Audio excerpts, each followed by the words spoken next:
funk. Thoughts deep, boys steeped in the depths that he sunk. Big stress, depressed in the middle of fall. Sky gray, I late in the thick of it all. I wonder, how long can a human survive just staying alive or carrying the rest of the tribe? Waiting for the day to arrive or struggling dies, and I be doing way, way more than getting by. So why? Cop myself a cup of coffee, sipping water in it softly, cleansing me of stress I hold. Hey, cop myself a cup of coffee, sipping water in it softly, cleansing me of stress I hold.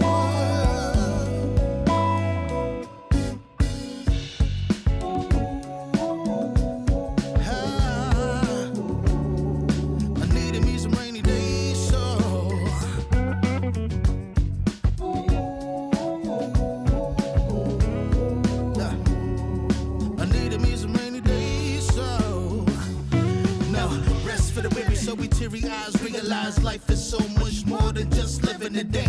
Every day I can sit and reflect and breathe and connect to myself and all that I've been given. See, giving up is not an option. So when I'm looking at gray skies, I'll be adopting a new way to deal with a test. Lord, relieve me of stress. The rain be looking like when blessings drop in. And so I cop myself a cup of coffee, sip of water in it softly, cleansing me of stress I hold.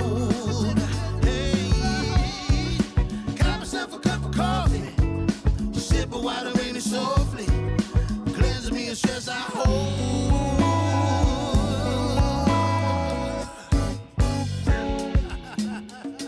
Hey, here we go. Yeah, let's do this. Y'all ready? 1, 2, 3. In times of test, let no harm beset me, oh my Lord, oh my Lord.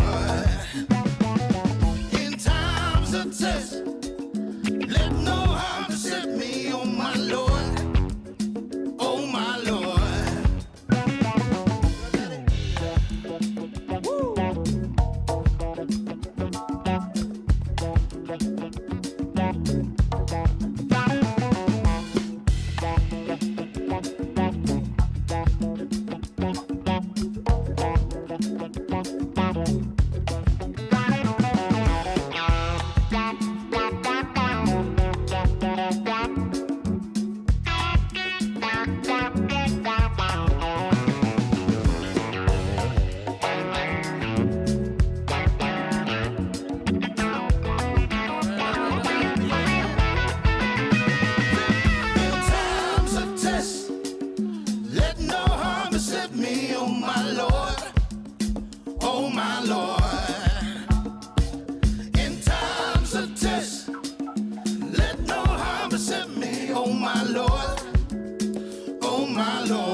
Warning, the following image and/or content may be disturbing, offensive to some viewers. Viewer discretion is strongly advised. Man, my bad, y'all, Lord Jesus say. I tried to get in earlier so I could want to get the beginning of this coverage for y'all, but sure, you know how it is. Sure, work and all that good old stuff. But yeah, we figured out to do this on watch party of the Democratic National Convention, because I know some of y'all want to see this. You know what I'm saying? So we're gonna get into it. Hey, your boys got the carry out. Your boy got that carry out. Your boy got that shrimp fried rice on them boys. Got them shrimp fried rice. So per either shrimp fried rice or some damn Snapple apple. Hey, shoot.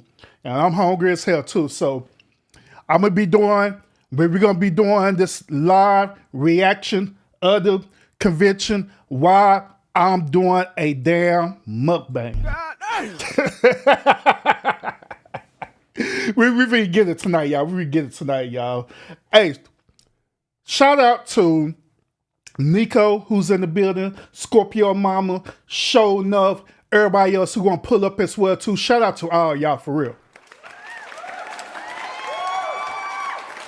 Shout out to all my day ones as well too. Salute. Salute. Like I say, y'all, man, I'm hungry as hell, man, eating this shrimp fried rice. Delicioso. But, all right, well, without further ado, y'all, I don't want to hold it, y'all. Let's go get into this Democratic National Convention. It actually started almost like 20 minutes ago, but I kind of started at the beginning a little bit. I may skip ahead to the live feed if what they're talking about is boring, all right? So let's go and get this. Let's get this show on the road, all right? I don't want to hold y'all. Let's go. You said ain't no cat in it. Why the hell would I eat a cat? What the hell, Scorpio? Scorpio, do you know Hold up, Scorpio. Hold up real quick. Hold up. Let me switch it back real quick. Scorpio, do you know that it is said that cat is very vital for men's health? You know that? They say that cat is very vital for men's health. Yeah, it is. It is. Why do you think men fight over cat? Men will literally nearly kill themselves over some goddamn coochie cat.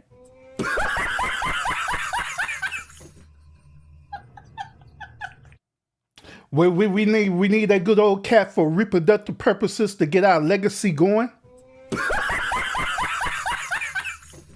Hell, we need that good old cat just to make us feel good. I'm just saying.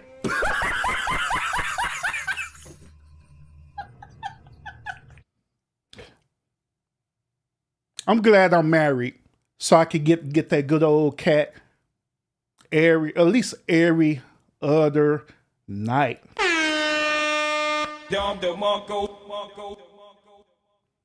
Especially when that good old cat is nice and juicy and delicious.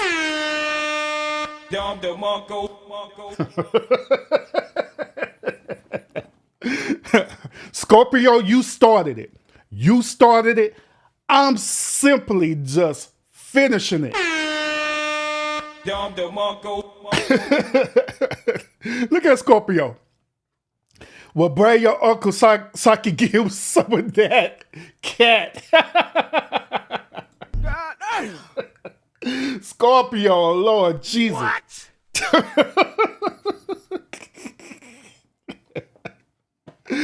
Oh man, but yeah, I'm just saying, man. You know that cat is good. It's very delicious. You know, it's nutritious. You know, I heard that cat make men beard grows out a whole lot. That's what I heard. I don't know how true that is, but you know. I heard that he got a lot of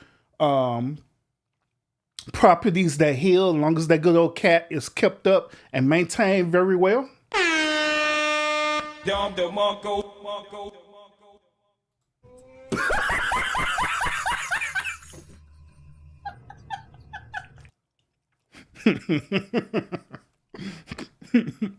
Okay, I'm done, y'all. Let's get back to the show. Let's get back to the show, y'all. I didn't want to hear you say yo daddy. Oh, Lord. Scorpio, Scorpio, Scorpio. All right, let's get back to the main stuff, y'all. Lord Jesus. Kind of got derailed off of that. Because of Scorpio. But all right, let's get into it, y'all. DNC, let's see what they talk about. I believe Maxine Waters is the first one to come up. Well, not the first one. She's the third one to come up. The other two people that talk about it was just boring. So here's Maxine Waters.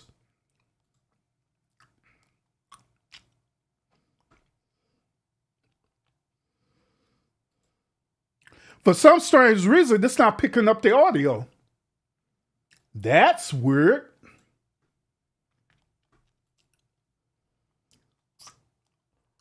Huh? That's interesting because I'm looking right at it. It's not trying to pick up the audio on this. Huh? Weird. Like what the hell? That's bullshit. Let me see. Let me see what I can do to rectify this little situation real quick. Cause you know what I mean. I'm kind of streaming this on what's his name channel. Shit. Let me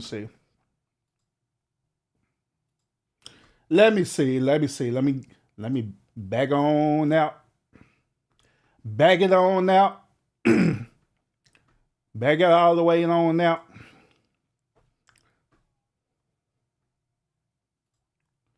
Bag it on out. Because I don't know why I'm not getting audio right now. It's weird. Weird as hell.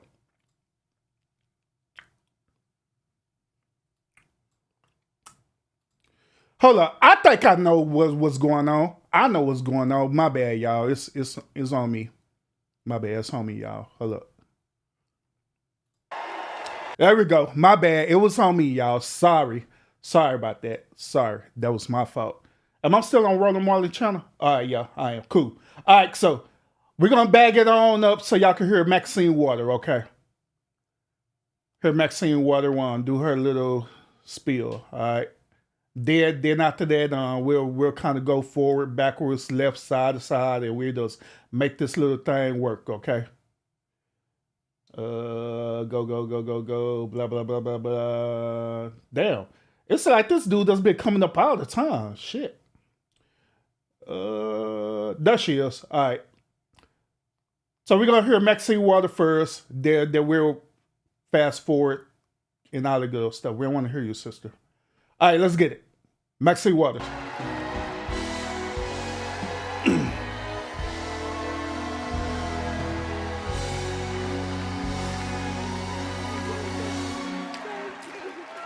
Wow. Hey, the salute. Hello, delegates. Yes, she's still alive, Scorpio. Now, you know, I've seen a lot in my lifetime. I was just 22 years old when Fannie Lou Hamer made her presence known at another Democratic convention.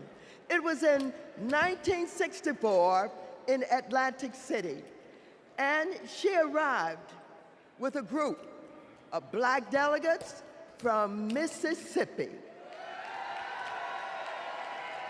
And she simply asked that her delegates be seated in place of the state's all-white delegation. She told the people in the room about the violence she suffered at the hands of white police because she, a black woman, had demanded her right to vote. When she finished, she asked the Make sure you hit that thumbs up, y'all. simple but profound question. Is this America?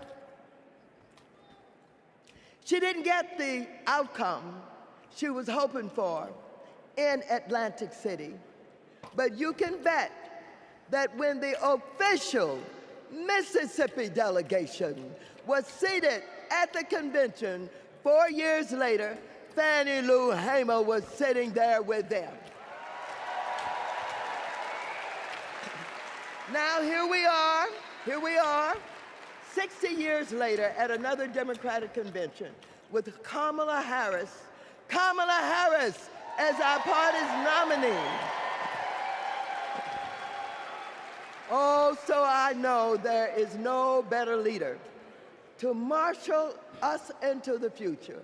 Kamala has been a courtroom prosecutor, a district attorney, an attorney general, a United States senator, vice president of the United States. And when the dust settles in November, and Americans of all stripes have elected her their president, I know she'll be thinking about Fannie Lou, who I happen to know is one of Kamala's heroes. In that moment, all of us, from New York to Pennsylvania, to Arizona, to California. Nada. We can ask ourselves, is this America? And we will be able to say loudly and proudly, you're damn right it is. You're damn right it is. You're damn right. That's bullshit.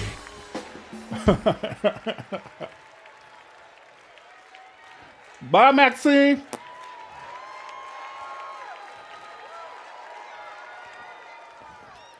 Please welcome President and CEO of the NAACP, Derek Johnson, and President and CEO of the National Coalition on Black Civic Participation, Melanie Campbell.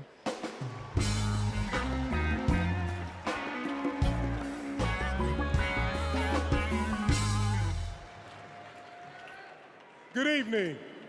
Good evening. I'm Derek Johnson, President and CEO of the NAACP, and I'm here to do my black job. Bro, that joke was corny as hell. Whoever wrote that script for you on the teleprompter, they need to be fired for real. And then the crazy part about it, he said it with authority too. I'm here to do my black job. Don't Derek look like one of your high school principals, Mr. Johnson. Mr. Johnson be walking around the hall. Hey, you better not be running in that hall. I'm gonna get detention because I'm Mr. Johnson. Since the founding of our nation, we have been on an unending march to protect this imperfect union.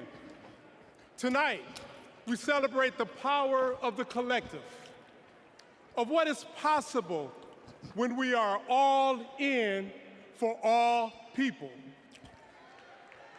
But as we do, let us not forget the history that preceded this moment or the history makers who prepared us for it. As we just heard, in 1964, the Mississippi Freedom Democratic Party, led by Fannie Lou Hamer, and Mississippi NAACP State President Aaron Henry, who stood tall and challenged a process that excluded them to ensure that we will all be recognized here tonight. In 1973, the historic elections of Atlanta's Mayor Maynard Jackson, Detroit's Mayor Comey Young, and LA's Mayor Tom Bradley paved the way for another historic election just 10 years later, right here in Chicago, with the election of Harold Washington as the first black mayor of the city of Chicago. And in 1988, the Reverend Jesse Jackson, in his second... So why do they have to do this? Why they have to give us a whole history lesson? We already know this. We already know how Chicago got founded, and we already know about the NAWCWP, whatever you call it, bull crap. We already know that. We already know about Jesse Jackson. So why we need this history lesson? Let's get to what we're here for. Let's talk about the policies that y'all gonna put forth, allegedly. That's what we want to hear. Quest for the White House inspired us all to keep hope alive. I should say buying time. Now, this is important because we must all understand Black history is American history. The crazy part about it is that this dude is speaking as though he's talking about something very profound. We already know that. We already been through this, been there, done that, generations and generations and generations. We know. Let's get to the whole in meat this of this. historic moment, we will write the next chapter together. So I'm full as hell on this Chinese food. Good evening. Hey, Mrs. Urban got some glasses just like that. All the stuff is purple. I'm Melanie Campbell, President and CEO of the National Coalition on Black Civic Participation and National Convener of the Black Women's Roundtable. We have come this far by faith. And for Black women, this moment has been a long time coming. Vice President Kamala Harris's path to becoming the Democratic nominee for President of the United States has been paved by the leadership, sacrifice, faith, and patriotism of generations of Black women. Black women like Dr. Dorothy Irene Height, Diane Nash, Ella Baker, Amelia Boynton Robinson, Barbara Jordan, Shirley Chisholm, and Reverend Willie Barrow. Women whose optimism about what America could be and their fight to make that vision real redefined the leadership role that Black women could play in moving our nation forward. As president, Kamala Harris will lead with power, brilliance, and strength from the highest office in the land.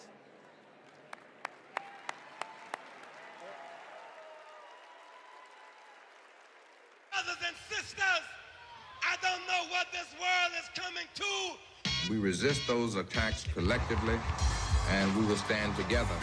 Do we believe in freedom? Support human rights. We believe in that. Support self-determination. We're built on that. Stronger together is not just a lesson from our history. The institutions of this country belong to all of the people who inhabit it.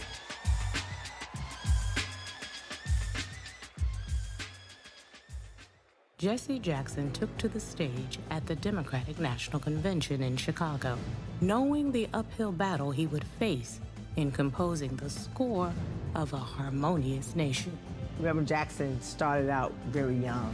He opened the door, and he continues to do that even now, that all of us have a responsibility for other generations to come behind us. Jesse Jackson's candidacy in 1984 helped to pave the way for Barack Obama's presidency in 2008.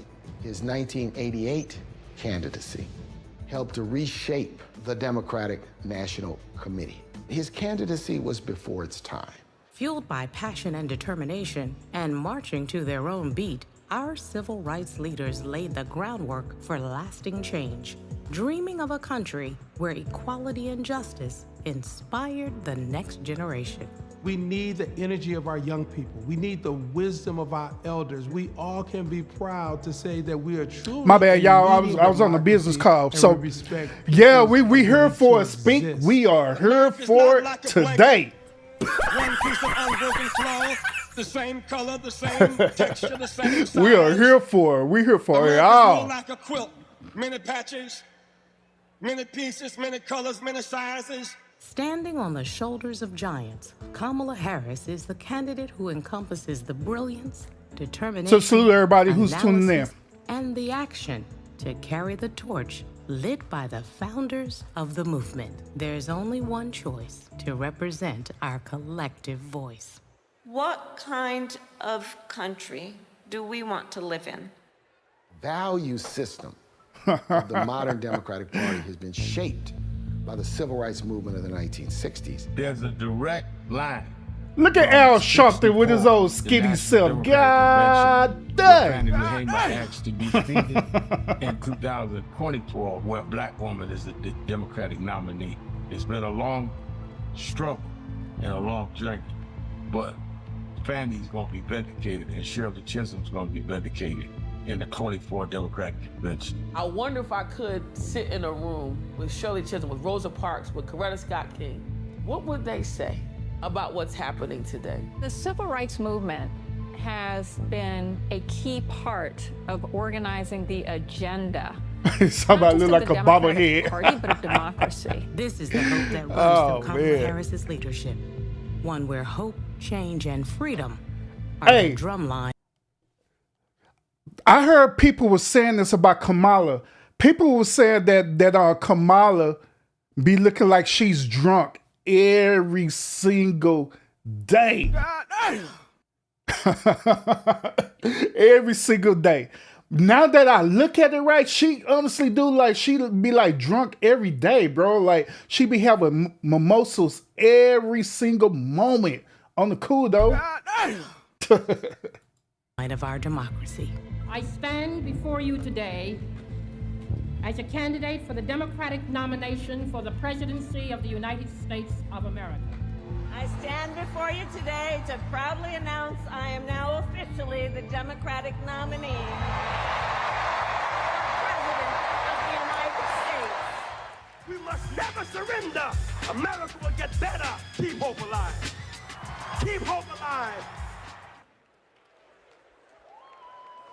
Please welcome founder and president of the Rainbow Push Coalition, Oh, Reverend Lord. Jesse Jackson. Wait a minute, hold up. Why is Jesse Jackson the founder of the Rainbow Push Coalition? Like, what the hell? What is that? What's the Rainbow Push Coalition, y'all? Do y'all know what that is? The Rainbow Push Coalition. I hope I ain't talking about no LGBT stuff, but we finna find out. No, not Jesse coming down in a wheelchair.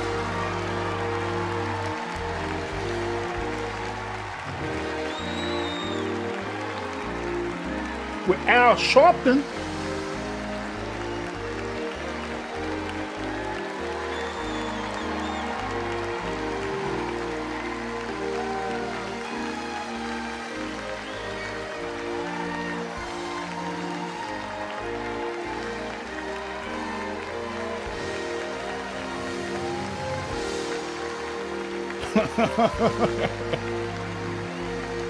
Oh, you say that's something years ago?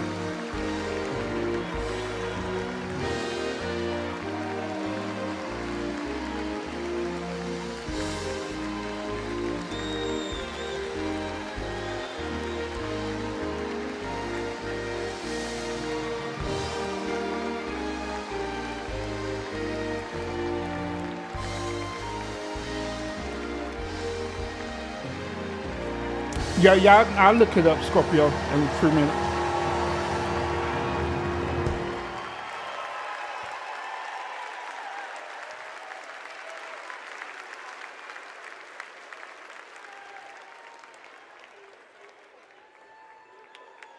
Let's go, Jesse.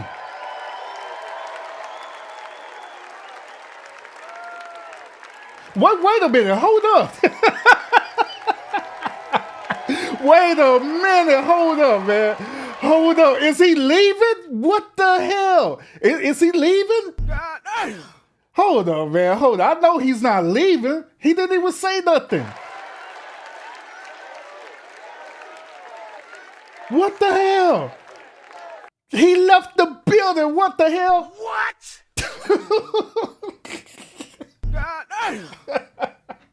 Damn. That's bullshit. Wow. He can't talk no more. Why he didn't have nobody talk for him? He could have had somebody write out a speech for him. What the hell? And hey, that's a good question. Can anyone explain to me what Jesse has done positive for the black community? Well, I can explain this. I can explain the speech. I got you. Hold up. I got you, bro. I'm gonna explain it to you. Cause he did a lot. I'm explaining to you. All right. So check this out. He did a lot for black people, okay? He did a lot for the black community, okay? The first thing that he did for the black community is the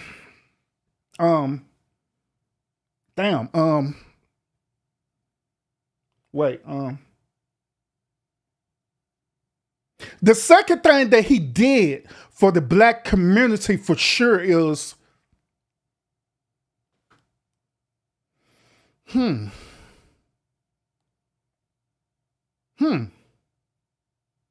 No, for sure.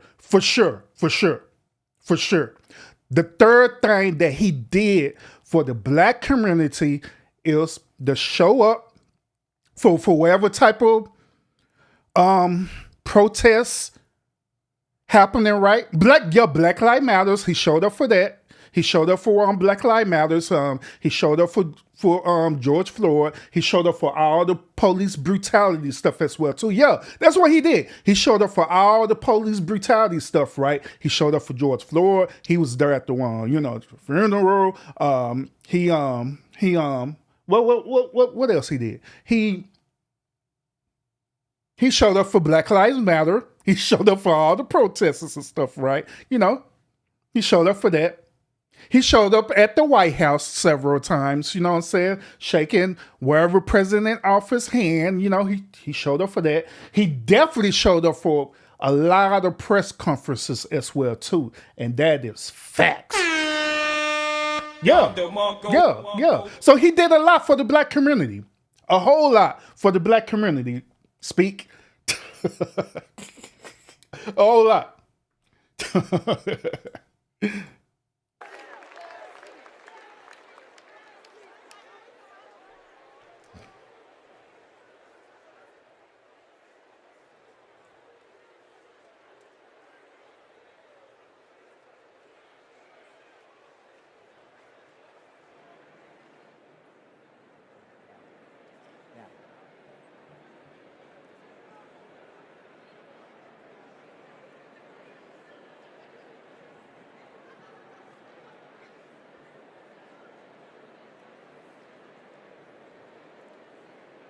Democrats, our first order of business is adopting an up-to-date convention agenda. When the Convention Rules Committee met, everyone was working on updating plans based on the significant changes that had just occurred. When the committee approved an agenda, it was a work in progress that members knew would need to be revised accordingly. We now have an agenda for the next 4 days. The agenda is included in the Standing Committee report booklet emailed to each convention participant.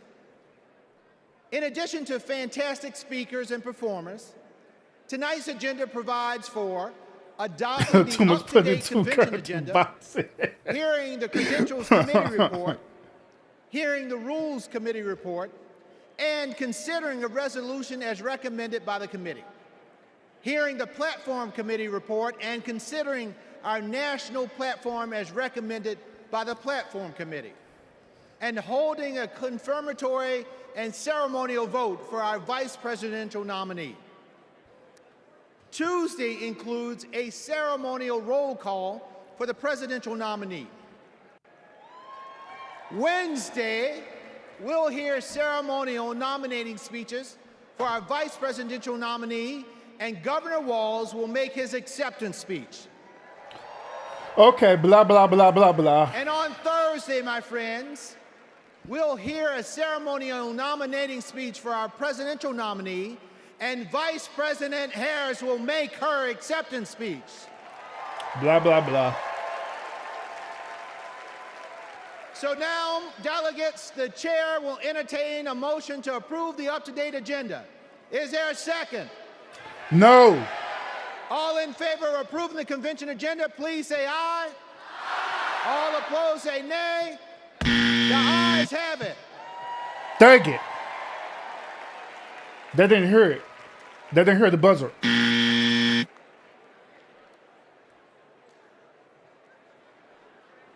we going to the next one?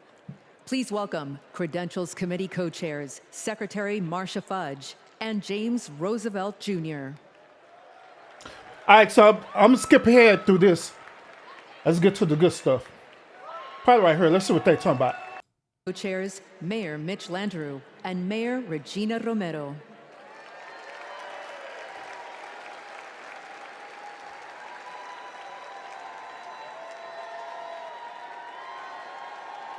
Yo, hit that like button. Hello, delegates. It is my pleasure to join Co-Chair Romero to present the national platform as recommended for approval by the committee. Our platform is grounded in our democratic values of hope, of progress, and love of our country. It makes a strong statement about the historic work that President Biden and Vice President Harris have accomplished hand in hand, and it presents a bold vision for our future. Kamala Harris will protect reproductive freedoms. Donald Trump will rip them away. Kamala Harris will lower costs for Americans, expand access to... Hold up, man. Donald Trump never said that. He never said that he was going to take away reproductive freedom at all. He said that he wanted to regulate it, though, but he didn't say nothing about taking it away. Lord Jesus. Affordable health care, protect and strengthen Social Security and Medicare. Donald Trump will cut taxes for billionaires and big corporations, and he will pay for it by putting health care and Social Security on the chopping block. Kamala Harris is going to defend our democracy. Donald Trump is going to undermine it. The choice before us is clear, and the stakes could not be higher. Buenas noches, demócratas. ¿Qué pasó? ¿Qué pasó, señorita? Mayor Landrieu, it was a pleasure to serve as your co-chair. I also want... Hey, y'all didn't know that I could speak Espanol, huh? Y'all never asked. to recognize Louisa Terrell and the drafting subcommittee for their work. This platform was passed by the Platform Committee on July 16, prior to the President passing the torch in an act of love and patriotism.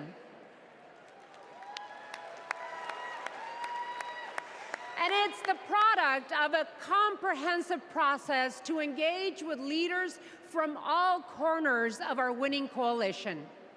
Hundreds of submissions, hours upon hours of hearing and testimonies, countless conversations with community leaders and grassroots Democrats. All were essential to producing a forward-looking vision for our party that... Hey, Scorpio. That's bullshit.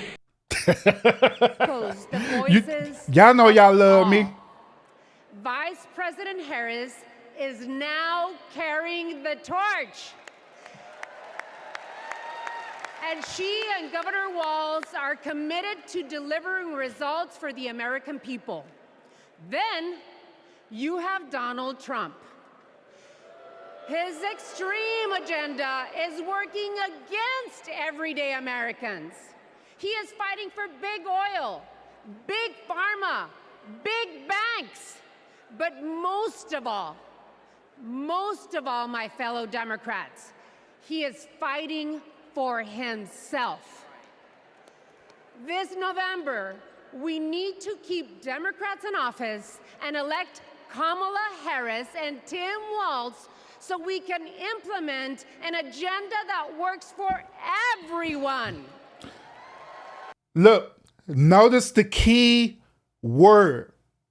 So they could implement an agenda, meaning that they do not have a current agenda that's already established yet. So I'm trying to tell y'all, they should be playing this for real, y'all. And this is not only for them, this for all of these politicians. They say the same exact thing, running the same exact play. That's why I keep telling y'all over and over again, don't be trying to vote because you're in your emotions. Don't be trying to vote because you're in your feelings. Don't be trying to vote because it's a woman. Don't be trying to vote because they with LGBT or they're trying to get you less taxes off or more taxes a bit. Whatever the case may be, you need to vote for the real reasons for real. You know what I'm saying? Not this bullshit they want you to believe in. Luchamos, ganamos. And with that, on behalf of the Platform Committee, we are pleased to move the adoption of the 2024 Democratic National Platform. Thank you. The co-chairs have moved the approval of the national platform. Is there a second? We have a second. I will now call for a voice vote to approve the platform as recommended by the Platform Committee. All those in favor of approving the platform, please say aye. All opposed say no. Nay. Co-chairs, I am pleased to report for Hey, the record that whoa. with the majority of the delegates having No. voted in the affirmative, the platform has been No. adopted. No, you didn't even give me the chance. You just overtalked me, bro. Like, God dang. I said no. Did you not hear the buzzer, bro? Like, what the hell? Damn.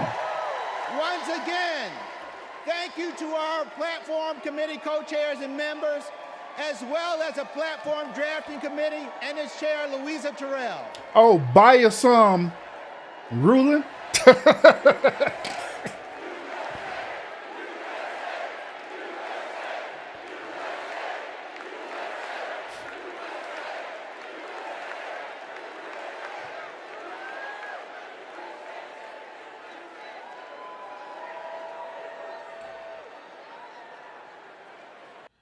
Bro, she came out here like a straight boss chick for real. She was like, man, hey. Shut your damn mouth.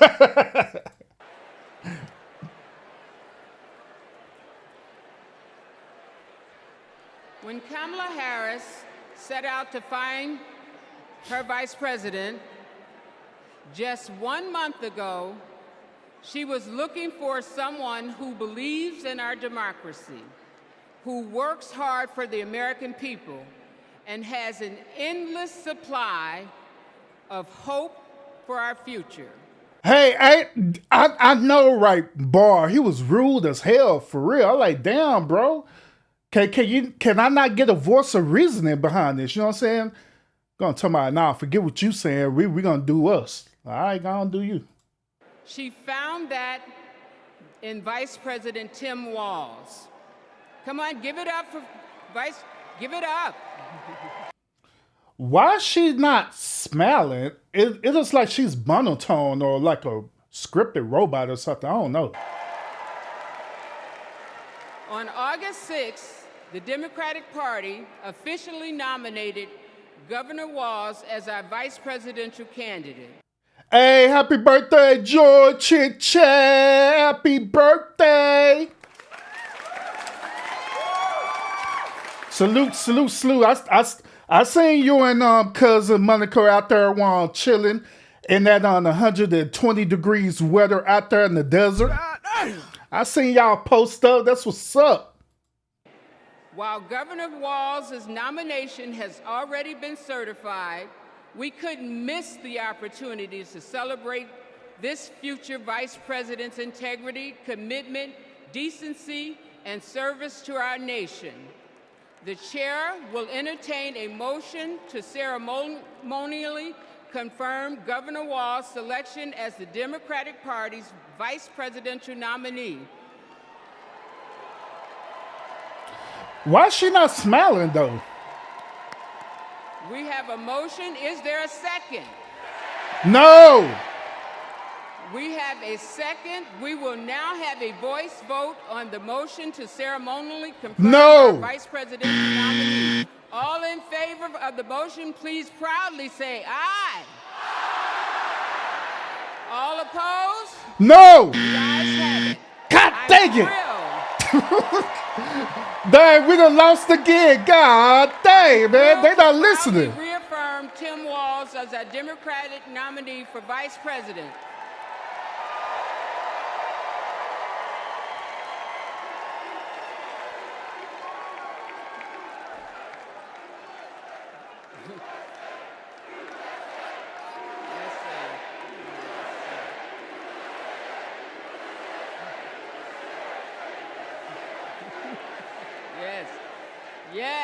Yes, USA. Pursuant to our convention rules, Governor Walz has been invited to make an acceptance speech, which he will deliver on Wednesday, August 21st. Thank you, my friends. Delegates, please welcome to the stage co-chair Peggy Flanagan to resume chairing our convention. Oh, Lord. Jesus. Who's coming up next? No, we're not gonna listen to Peggy. We're skipping Peggy. Let's get to them roasting Trump. All right, let's get to them roasting Trump. Be under control. We think we have it very well under control. We pretty much shut it down. A lot of people think that goes away in April. With the heat, we're in very good shape. Because of all we've done, the risk to the American people remains very low. View this the same as the flu. It's going to disappear. One day, it's like a miracle. It will disappear. We all... Hey, they sit up here and play Trump's best hits on them boys. All these clips were made Trump popular, man, where people start loving but hating him at the same time. Dang. Together have done a very good job. We think the death will be at a very low number. I see the disinfectant. Is there a way we can do something like that by injection inside or almost a cleaning? I'm taking it. Hydroxychloroquine. When? Right now, yeah. You can test too much. You do know that. Who says that? Oh, just read the manuals, read the books. Manual? Read the books. I think it's under control. I'll tell you what. How? 1,000 Americans are dying a day. They are dying. That's true. It is what it is. Help is on the way, and it is long overdue. The $1.9 trillion. Hey, they say, hold on, man, hold on. They wrong as hell for this, man. They sit up here and literally play clips like how the ops would do on YouTube. They sit up here play all the worst stuff that they're gonna follow it up as though as what they doing is the super innocent. Sure, y'all need to play Joe Biden's greatest hits as well too, cause he done said some really crazy off the wall stuff too. Along with Kamala. Dang. Relief bill to get stimulus aid directly to struggling Americans. Our plan is about what we need to do around a national strategy for contact tracing, for testing, for administration of the vaccine, and making sure that it will be free for all. Tonight, the U.S. is nearing a major milestone in the fight against the coronavirus. The U.S. is about to deliver the 200th million COVID shots since President Biden took office, beating his... Man, I hated when I had to get that little ugly vaccination card. I still got that vaccination card in my wallet, still to this day. His target by about a week. Millions of American students returned to school earlier this month after more than a year of remote learning. Sports venues are filling up and concerts are getting scheduled. I'm feeling great. Calling me a central worker. I'm so thankful. To be able to serve our customers again after all this, it's a blessing.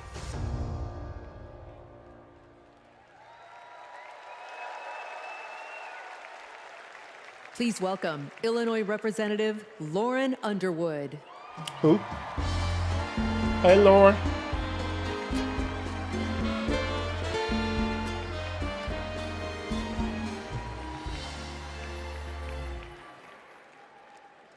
COVID was the worst public health crisis in a century. Donald Trump failed us. But Joe Biden and Kamala Harris got it under control. Donald Trump said, "It is what it is." Joe Biden and Kamala Harris said, "Help is on the way." Democrats in Congress tried to lower the cost of health care. Donald Trump tried to take our health care away. We tried to expand Social Security and Medicare. Donald Trump tried to cut them year after year after year. He took the COVID crisis and turned it into a catastrophe. We can never let him be our president again.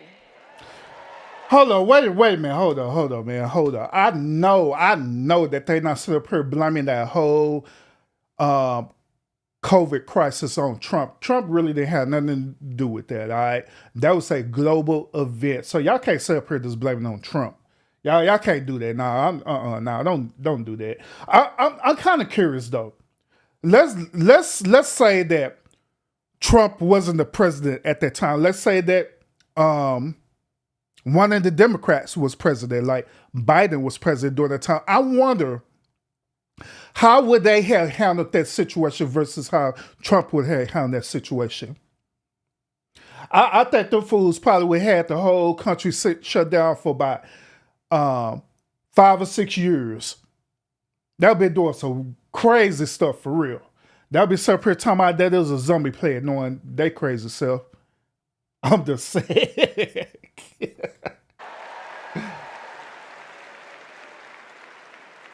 As a registered nurse, I care deeply about making healthcare more affordable. As someone with a pre-existing condition, I am determined to protect the people who are most at risk. And as the youngest Black woman ever elected to Congress, So she just had to throw that out there, huh? that Black women, especially pregnant women and new moms, were more likely to die from COVID. I wrote the Momnibus to protect those women and to address the maternal health crisis.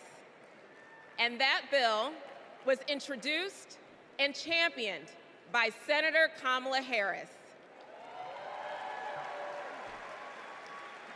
Because she protects the people who are most vulnerable. She's done it for her whole career. As Vice President, she and President Biden passed my legislation to make healthcare more affordable. And now 4 out of 5 Americans can get covered through the Affordable Care Act for $10 or less per month. Bro, they is capping for real. That's bullshit. They are lying. Why they sit here lying like that? The Affordable Health Care Act is only for people at a low income bracket, meaning if you're on the poverty level, then you could possibly get to be part of the Affordable Care Act. But even then, you still gonna have to pay everything else for it. So I don't know what they're talking about. Then on top of that, you don't even get the best doctors at all. You get the hood doctors. That's what you get. That's bullshit. You get them clinic doctors and stuff. You don't get the one good doctors at all. Because them good doctors, they ain't gonna take no one affordable health care. Lord Jesus, they just be capping like ain't nothing, man. So man, I sit up here at work right now, and I have to they take over. How much they take out? They take over $300 to $400 out of my paycheck for health insurance. So how in the hell is that affordable? Who are you talking about? That's bullshit. They take out about $300 or $400 out of my check. They take out for Social Security out of my check. They take out for retirement out of my check. They take out what else? They take out for Medicare, all these different things. Then tax my check as well too.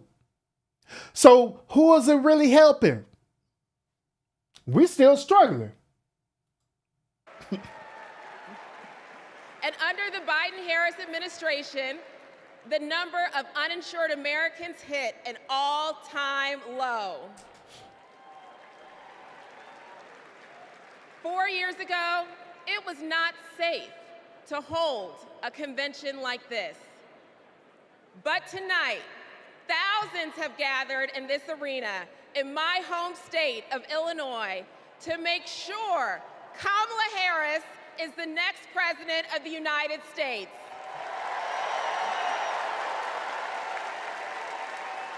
We have come so far these past 4 years, and we're not going back.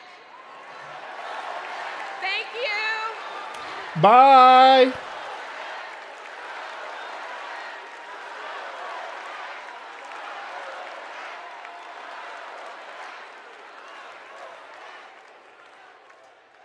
My name is Rich Logis. I live in Florida, and until 2 years ago, I was a full-fledged member of MAGA. I believed Trump. I was a MAGA pundit. I had my own podcast. I was in a state of panic, terrified that Democrats were destroying our country. When the pandemic hit, we needed leadership, but we were given almost nothing. It was a major betrayal to the country. So I finally stepped outside the MAGA echo chamber. I stopped listening. Boo, boo, boo. Hey everyone, I'm Ryan from Kamala HQ. And we have a little game we like to play here called Two Lies and a Lie. We list out 3 things Donald Trump has said, and then we try to figure out if any one of them is true, which they're not. Let's play. First up, jobs. Trump claims his administration created more jobs than we ever had before. He says we had the greatest economy ever, and then we got hit with COVID, and he says he created a manufacturing jobs miracle. Let's dig in. More jobs than we ever had before? Trump lost 3 million jobs. In fact, he's the first president to lose jobs since Herbert Hoover. What about this claim that it was the greatest economy ever and only COVID tanked it? Once again, no. Let's take a look at his track record on jobs before COVID as compared to the Biden-Harris administrations. What do you know? Hardly the most successful ever. And about his supposed manufacturing miracle, Trump talked a big game, but actually... Not them sitting up here bringing stats up here. That's bullshit. Y'all already know how I feel about stats. Our stats are just simply surveys, man. I don't know why they keep doing this over and over again like they really proving the point. They can make them stats say anything they want to, just like Trump can make them stats say anything that he wants to, you know? Actually lost 178,000 manufacturing jobs. And just to be clear, it wasn't just COVID here either. Manufacturing jobs were already on their way down before the pandemic. So that's round 1. And it looks like what we have here is 2 lies and another lie. You get the hang of it? I'll see y'all in a little bit. All right, bye. Ah, man, this is paid for by Harris for presidents. Donald Trump downplayed COVID. Dang it, she's back again. I'm trying my best not to listen to her, all right? We're going to listen to like about 10 seconds of her, all right? While Americans were living in fear. He lied about creating jobs while our communities were fighting to survive. But the Biden-Harris administration stepped up. They actually took decisive action to create jobs, support small businesses, and rebuild a stronger and more resilient economy. Kamala Harris is a leader we can trust, even in our most challenging moments, especially in those moments. Donald Trump dithers, Kamala Harris delivers. Donald Trump abandons vulnerable people, Kamala Harris protects them. Donald Trump bullies scientists, Kamala Harris believes them.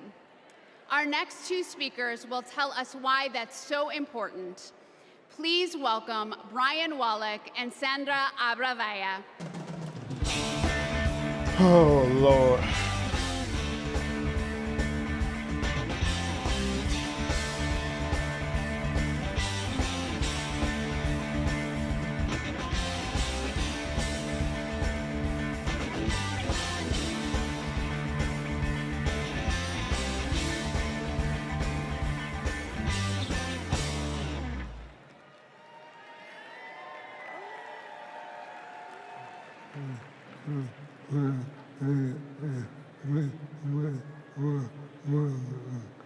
Wait, hold up. Y'all already know what I'm getting ready to say. Y'all already know what I'm getting ready to say.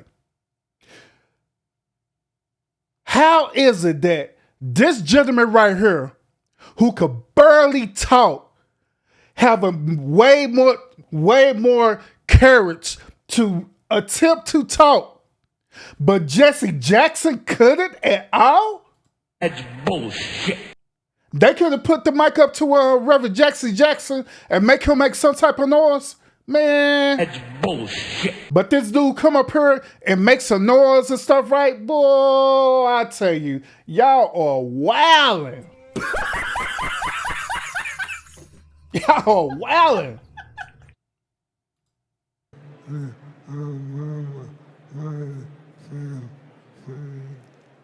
In 2008, we met while working on the Obama-Biden campaign.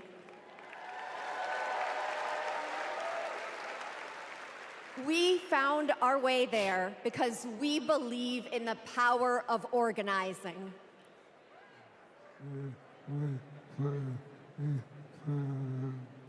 Then we found each other.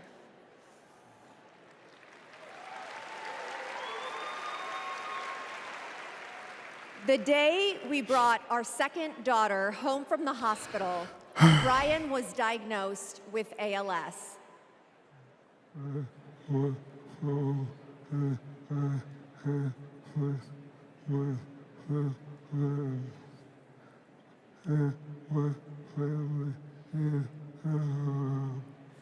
I was told I had 6 months to live. That was 7 years ago. Hey, y'all remember back in the day where everybody on TikTok was doing the ALS challenge? Y'all know what the ALS challenge was back in the day, right? That's when y'all stupid fools would sit up here getting the bucket and pouring cold water on your body like some damn idiots. It was formerly known as the Ice Bucket Challenge. Y'all remember that? Dumbasses sitting up here pouring a whole cooler of ice all over your body.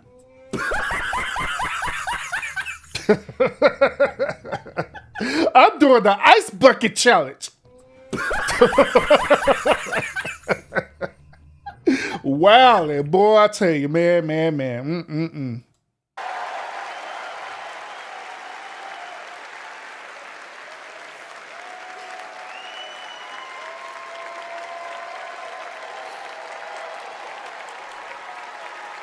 We could not change Brian's diagnosis, but we knew how to organize.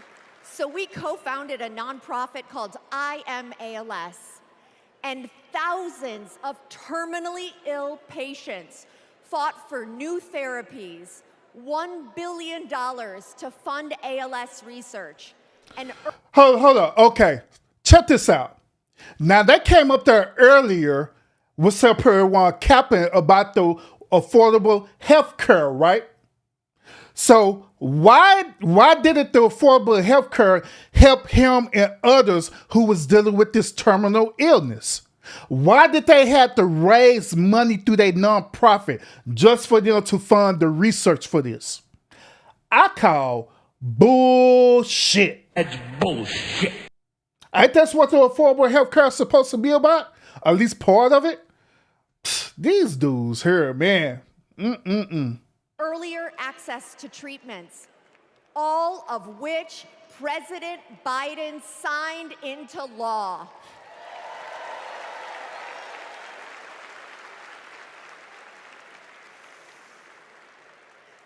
We will also keep fighting alongside patients living with Parkinson's, young onset dementia, and Alzheimer's. And all that should have been covered under the Affordable Health Care Act that y'all keep on promoting, to be honest. But it isn't. It ain't even covered. The research and all that stuff that should be covered under the Affordable Health Care Act that y'all pushing, but Bridget, salute, welcome. We've seen just how relentless activism can beat the odds, just like what Brian has been doing for 7 years. And that is what we need right now to elect Kamala Harris. She's the daughter of a breast cancer researcher. She knows the promise of science and that patients need to be able to get the care they need wherever they live. We all want to make life better for the next generation and believe that people like Brian can be the first generation of survivors.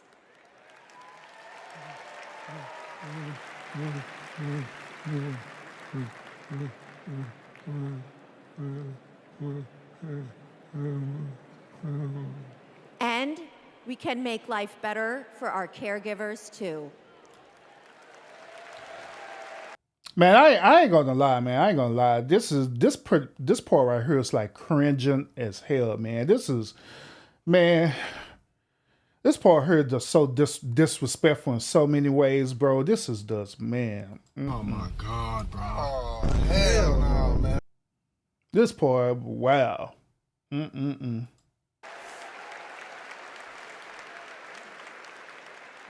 and I are still driven by hope and by faith in what we can do collectively.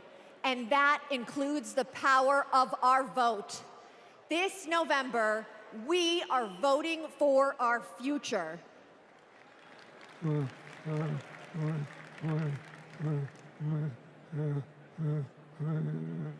Because we plan to be around for it. Oh, Lord Jesus.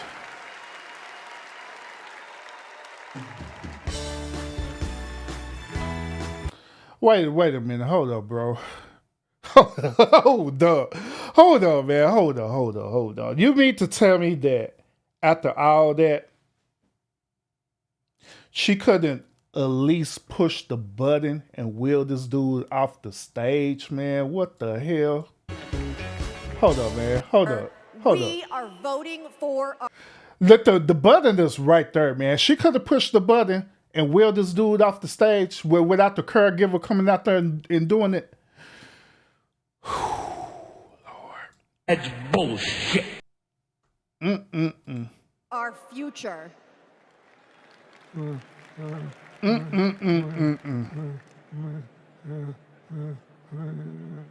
Because we plan to be around for it.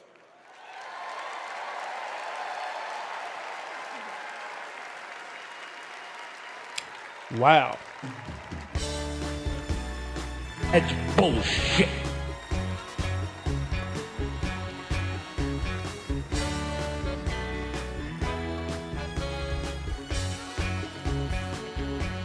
Please welcome Illinois Senator Dick Durbin.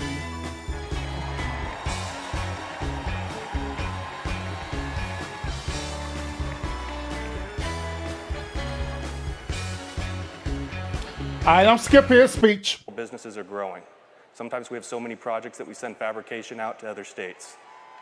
Our local union is now up to 4,800 trades members. That's up from 2,800 in 2020, thanks to Joe and Kamala.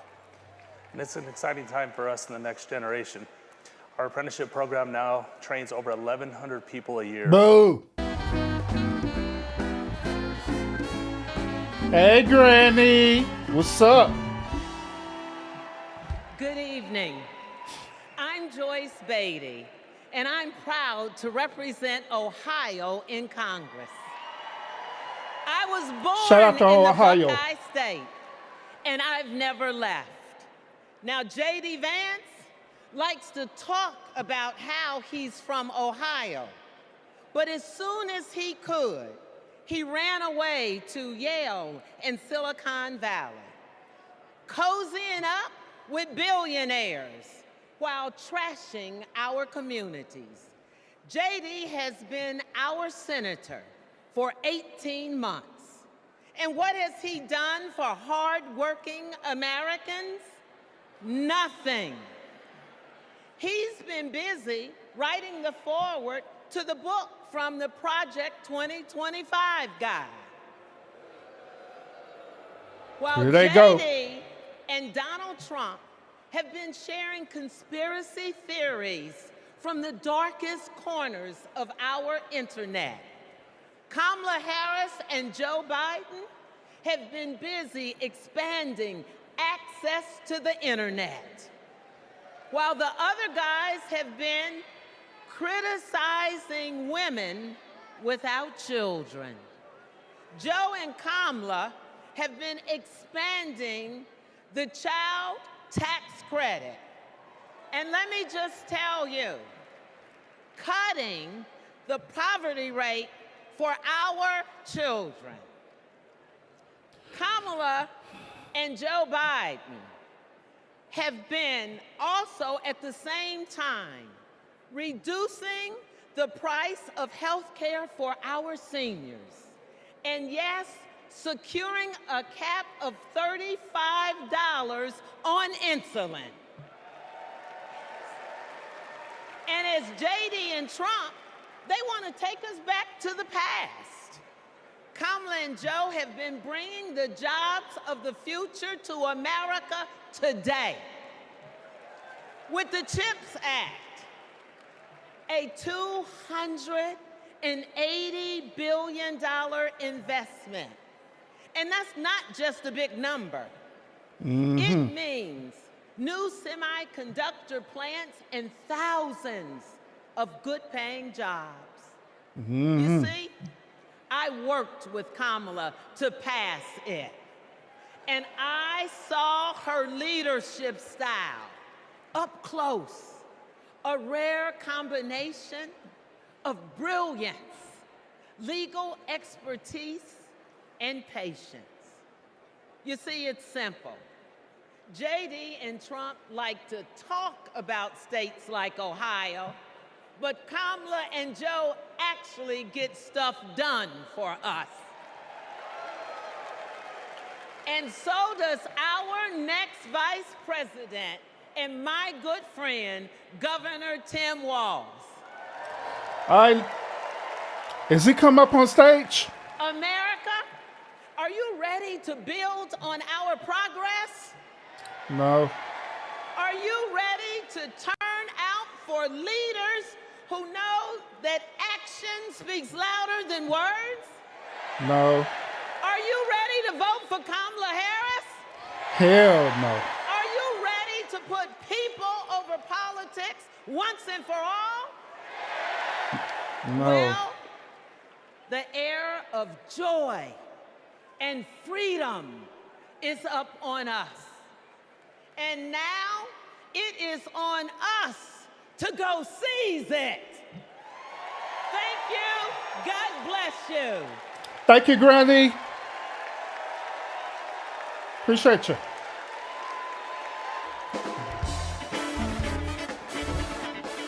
Please welcome AFSCME President Lee Saunders, SEIU President April Barrett, LIUNA General President Brent Booker, IBEW International President Ken Cooper, CWA President Claude Cummings, and AFL-CIO President Liz Schuler. Lord Jesus, they got all this old money coming up here. Lord, God dang. God damn. All that old money coming up there. Lord.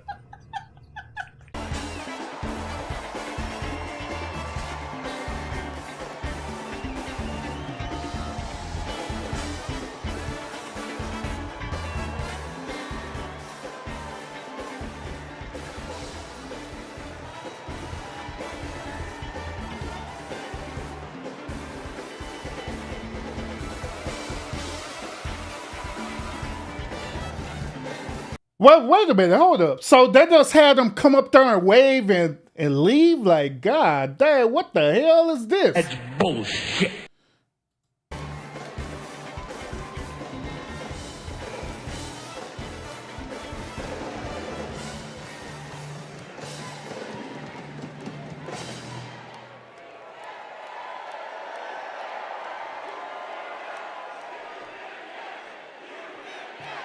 Union, yes.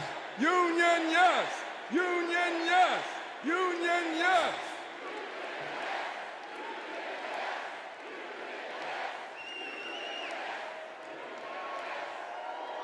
All right. I'm Lee Saunders, president of AFSCME, a union of 1.4 million public service workers in healthcare, corrections, sanitation, and more. 4 years ago, we faced a pandemic and a recession with a president who didn't care one bit what working people were going through. Enter Joe Biden and Kamala Harris. Within weeks, they passed the American Rescue Plan, pulling the economy back from the brink and putting us back to work. they're guided by a basic principle: more freedom for working people, including the freedom to join a union.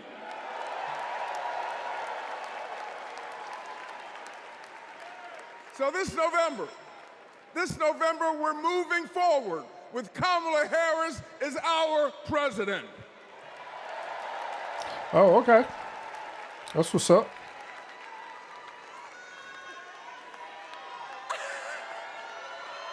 Hey, April. How you doing? And I am the president of SEIU, representing 2 million service and care workers. We're all in for Kamala Harris because Kamala Harris has... Ooh, Lord Jesus. April, your voice. Oh, my God, April. Ooh. April, you going to be hoarse by the time you finish your speech, young lady. Always been all in for us. Vice President Harris joined fast food workers on the picket line, and she walked a day in the shoes of a home care worker. She shares our vision for a modern-day labor movement, a movement that meets the needs of workers in the 21st century, and an economy that is ready for the future. It is going to be together that we write new rules to make it easier for all workers to join a union. And we are going to build a younger, darker, hipper, fresher, sneaker-wearing labor movement.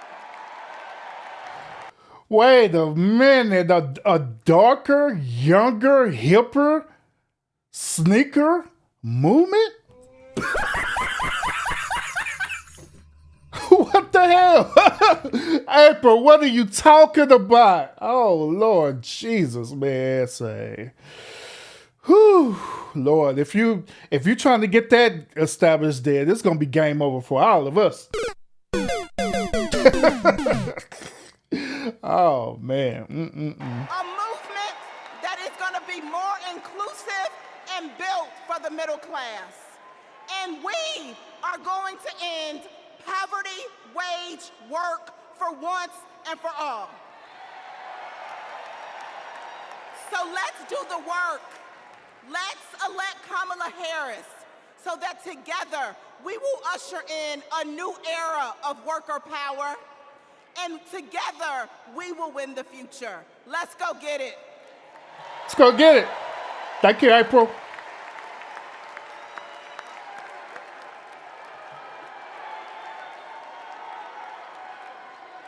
I'm Brent Booker. What's up, Brent? And I'm... Hey, don't Brent look like the common stereotypical villain in a movie? Don't he look like he look like the stereotypical villain in a movie? Proud to represent LIUNA, the Laborers International Union of North America.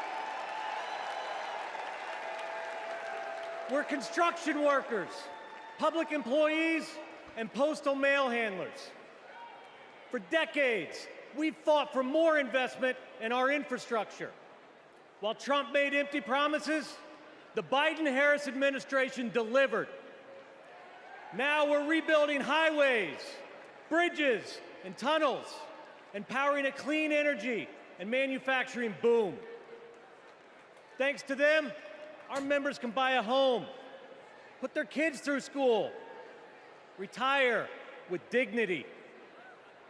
As president, Kamala Harris will keep fighting for workers who are building America. Okay, Brent. All right. That's that with Brent. Hello. Ooh. I'm Kenny Cooper representing Coop. What's up, Coop? 850,000 IBW members, the International Brotherhood of IBW. I used to be part of the IBW. The IBW powers America. From fire alarms to solar farms, nuclear plants. Hey, the IBW, them members of the IBW was a straight up assholes. They were. And the IBW that I support the IBW with electricians, man. And all them old fools there, they were some assholes for real. Straight up assholes. When I was going to my apprenticeship program for electrician, that's all I dealt with was some old assholes for real. Through the IBW. Storm restoration of power lines. And we've been doing it for over 130 years. Today, we're building a new energy future while providing great paying jobs and a stable retirement for all working families. Every step of the way, Kamala Harris has been there for us. She's bringing back American manufacturing to forgotten places throughout our country.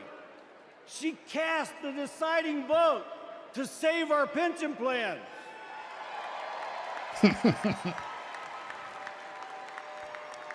She's lifted our apprentices up all over the nation. And guess what? She's not afraid to use the word union.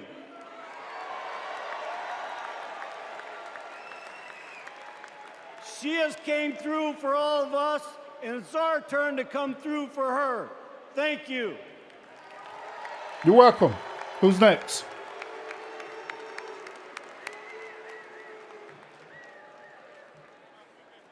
Hi, I'm Claude Cummings, Jr., Hey, president Claude. of CWA, the Communication Workers of America. We all saw the digital divide during the pandemic. Millions of American families didn't have access. So Scorpio, do he look like a Claude to you? Hey, what's up, Claude? Hey, what's up, Claude? He look more like an Ed to me than a Claude. Access to high-speed internet at home. Look like an Edward. Too many kids were forced to go online class in McDonald's parking lots. But as Vice President, Kamala Harris helped pass the largest investment in broadband ever. She gave CWA members a seat at the table so we could work to connect Not a Claude, look like a Claude. to the internet while creating good union jobs. Listen, Not Chester the molester. play at CWA. And we're fired up. Are you fired up tonight? Are you fired up? Are you fired up? We're fired up to work with our next Are y'all fired up Kamala tonight? Harris. Hey, if y'all fired up tonight, now hit that thumbs up. I'm Liz Schuler, president of the AFL-CIO. Representing nearly 13 million American workers. This election is about two economic visions. One where families live paycheck to paycheck, where Elizabeth. people have no right to join a union. A CEO's dream, but a worker's nightmare. Or an opportunity economy, where we lower the costs of groceries, prescriptions, and housing. Where we go after big pharma, corporate landlords, and price gougers. Where there's no such thing as a man's job or a woman's job, or like Donald Trump would say, a black job. Just a good union job. That's the future our President Joe Biden has fought for. And that's the future Kamala Harris and Tim Walz will keep fighting for. Let's build it together. On the cool though, she look like she's one of them ones who eat porridge. Nobody eat porridge no more, but it look like she still eat porridge to this day. God dang!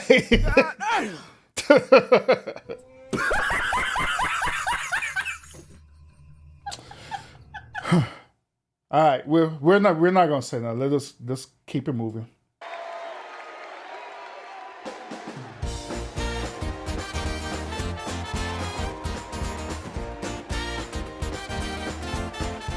Please welcome Los Angeles Mayor Karen Bass. Karen almost slipped and fell.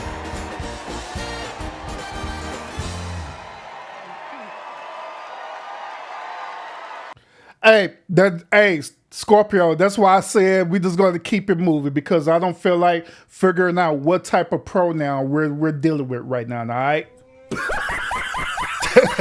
I'm just saying, I didn't feel like it right now.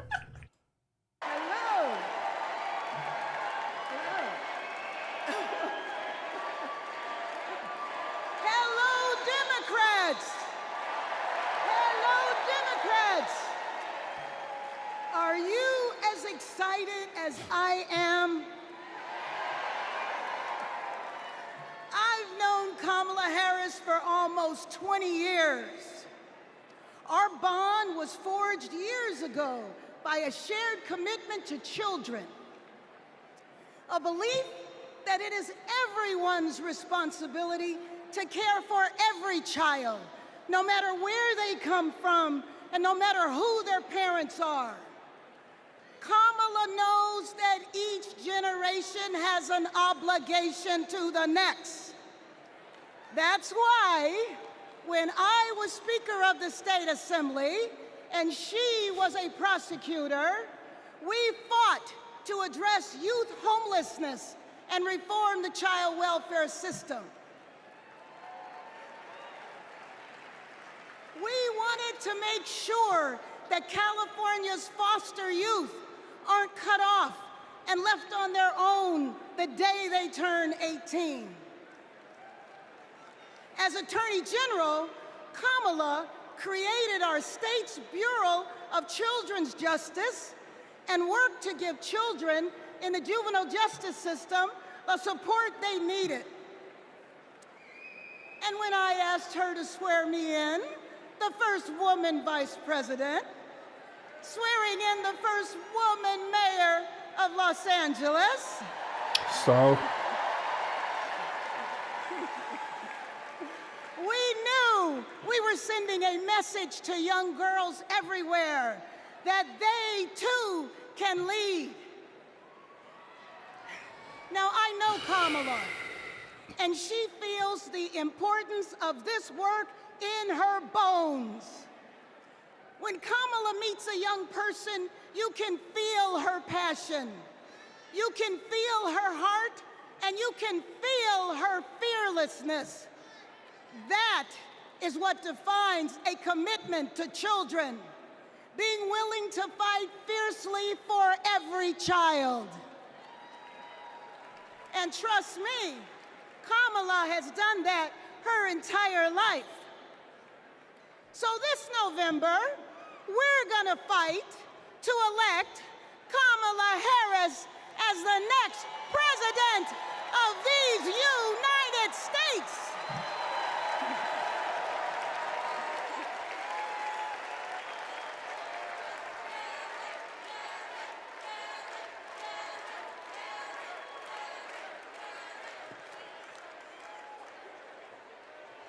Please welcome Grammy-nominated country music star Mickey Guyton. So, Mick. I ain't Mick. All right, we got a song for Mick. The lines on the interstate, the dust on the back road. We're a Friday night football game. The lighters at a rock show. But would y'all ever guess that Mick was a country music star? With the night shift, smoke break, high school heartache, driving with the windows down. With the dance floors, church pews. Hey, Lionel, say, bro, hold on. Hey, bro, say. Chill out, bro. Oh, man. choose one big small town. Ain't we all? Ain't we all? Ain't we all American? Ain't we all? Ain't we all American? With the stars in the Texas sky. Hopefully I don't get no copyright. How y'all doing? With the New York City lights and a hotel Bible, the hand-me-down Taylor Made, Daisy Dukes, Dookie Bridge, James Brown, James Dean, with cold beer, champagne, million. So real quick, y'all, what make what she's singing country music? Cause to me, if you like really listen to it, it sounds more like an R&B song, but just talking about patriotism. You know what I'm saying? So what's the difference between what she's doing? That's what I'm saying. Normally, country music have a certain country feel to it, but what she doing, it don't. It just sound like she does an R&B singer. That's singing patriotic songs, I guess. I don't know. There's space and change and everything in between. Ain't we all? Ain't we all American? Ain't we all? Hey, speaking of which, y'all, y'all think I should want to DJ some country music? Hey, Lionel, hey, we had a conversation. Lionel crazy, but want me to start DJing some anime and Japanese music and all this stuff. I told him if I could find some, that I'll show the hell we'll throw it up in there. No lie, sure. I throw them all in there.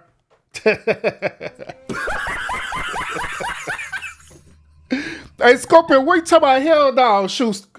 Country music go hard. Obviously, it go hard. We got Mick up here singing, right? She look like the next Beyonce thing. So I'm just saying, you can mix some country music in with some R&B. Matter of fact, I'm gonna do that to y'all one day. I'm gonna mix some country music with some R&B, and I'm gonna see if y'all could notice the difference between the two. Ain't we all American? We got the same story, the same stripes. Just wanna live that good life. Ain't we all? Ain't we all American? Are you ready? Show enough. What we need you to do, show enough, is to stop looking at the actual live feed on the channels right now and watch Urban Show. Like, golly, woman. Lord Jesus, I know I'm behind. I'm over. How far I'm behind? I'm over 30 minutes behind of the actual live, and I'm skipping supports. Lord Jesus, boy, I tell you, man, we just be having a tough crowd tonight, especially my day one. See, this is what I'm talking about. My day ones always be getting on me. Every time.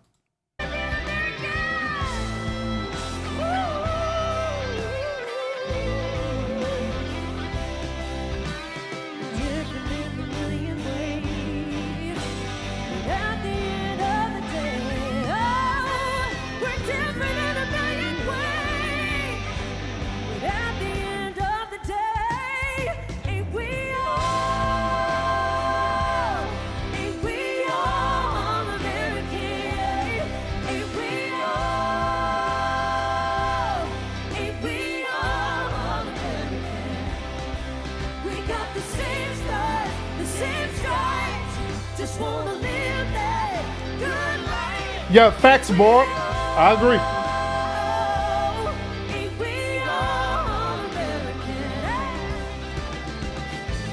No matter your race, your creed, or your color, we're all Americans. And always remember that.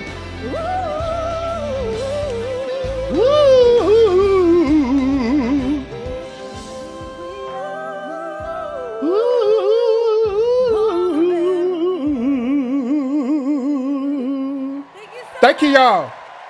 Vote for Kamala.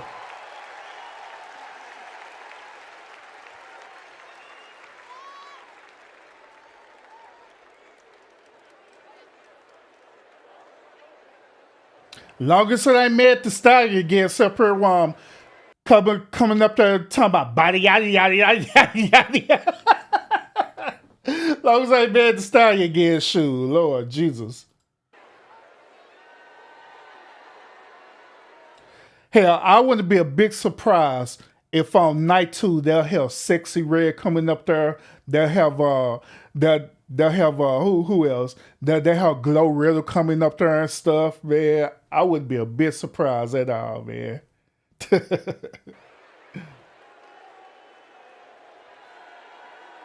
No, we're not doing this again. Nope.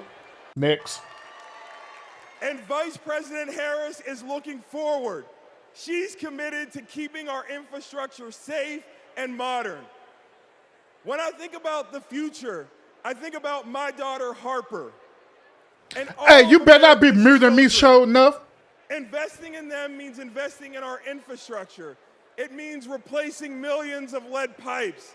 It means providing clean air, clean water, safe roads and bridges, not just for us, but for generations to come.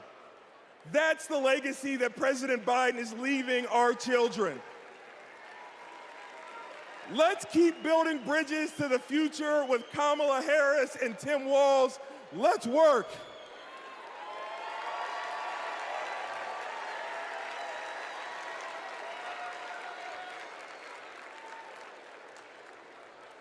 In Wisconsin, we also need leaders by our side. Okay. I guess he was done. I'm Wisconsin's Lieutenant Governor, Sarah Rodriguez. But long before I took office, I was a registered nurse. I served in the Peace Corps at the height of HIV/AIDS and in Baltimore emergency rooms at the height of the heroin and gun violence epidemics. During the COVID pandemic, Trump and Wisconsin Republicans failed to protect our health. That's why I ran for office and flipped a red district blue. Because once a nurse, always a nurse. Now Trump is promising to terminate the Affordable Care Act, meddling in personal decisions between a woman and her doctor, and threatening to slash Medicare. Vice President Harris fights for our health. Look.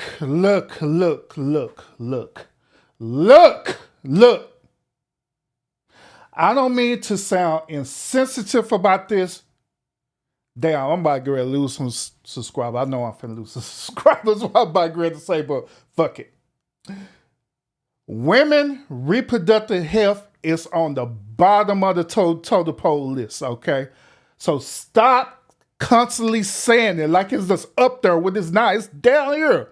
There are way more pressing health issues to deal with than simple woman reproductive issues, meaning that I want to have the right to have an abortion or not. Who the hell cares about that bullshit? That's bullshit. Old dude just came out there with anything else, whatever. You know what I'm saying? We got Parkinson, we got cancer, we got all these high-level illnesses out there, and y'all keep pushing this so stupid. Women reproductive rights. We need to have our rights for reproduction purposes, and we can only get it through the affordable health care. But the affordable health care can't help people get cured for cancer. That's bullshit. That's bullshit. Y'all wilding like I ain't nothing. She'll defend women's reproductive freedom and protect Medicare and Medicaid. Thanks to the Biden-Harris administration, insulin is capped at $35 a month for seniors. And they negotiated down the prices of 10 more life-saving drugs.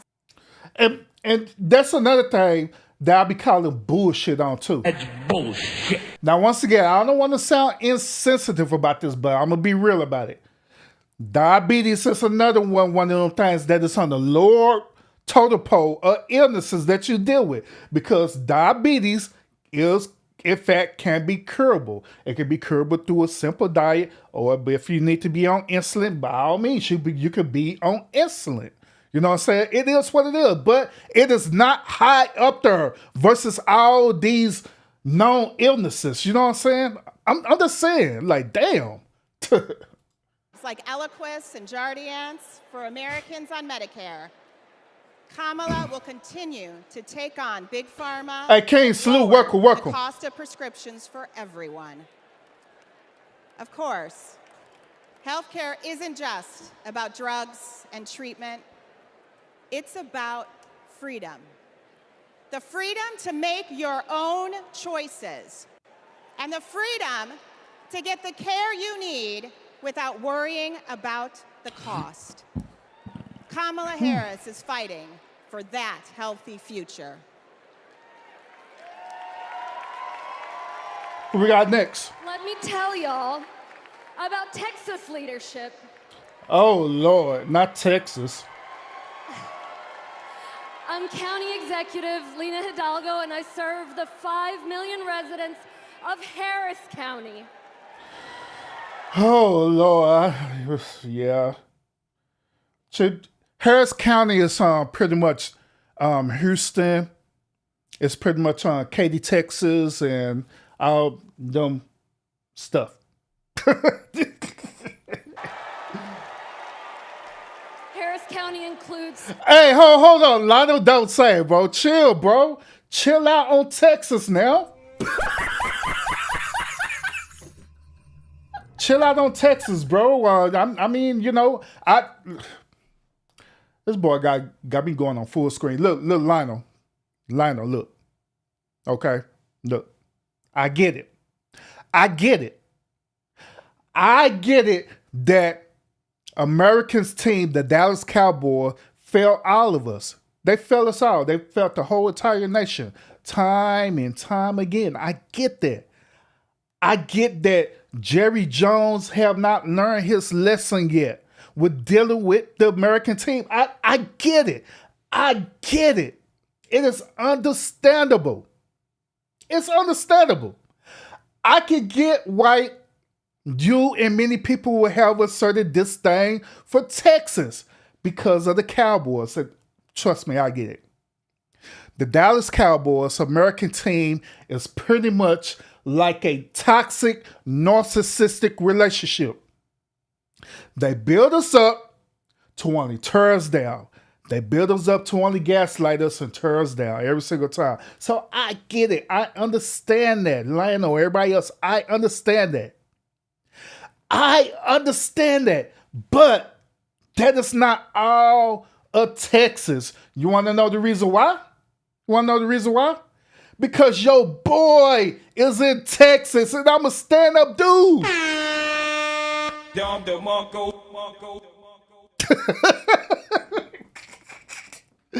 Oh, Lord Jesus. Oh, you said, why do I become a fan of the Eagles? Hey, I'm not, hey, bro, I'm not a fan of the Cowboys. I never have and I never will.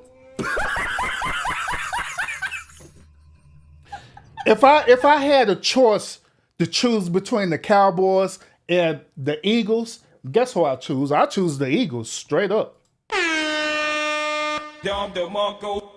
That's because I'm not a fan of the Cowboys. I live here and I don't even like the Cowboys. I hate the Cowboys, actually, to be honest with you. They get on my nerves. The fans who are Cowboy fans get on my nerves and everything. Damn. Houston. Texas Governor Ann Richards said, "I've been tested by fire, and the fire lost."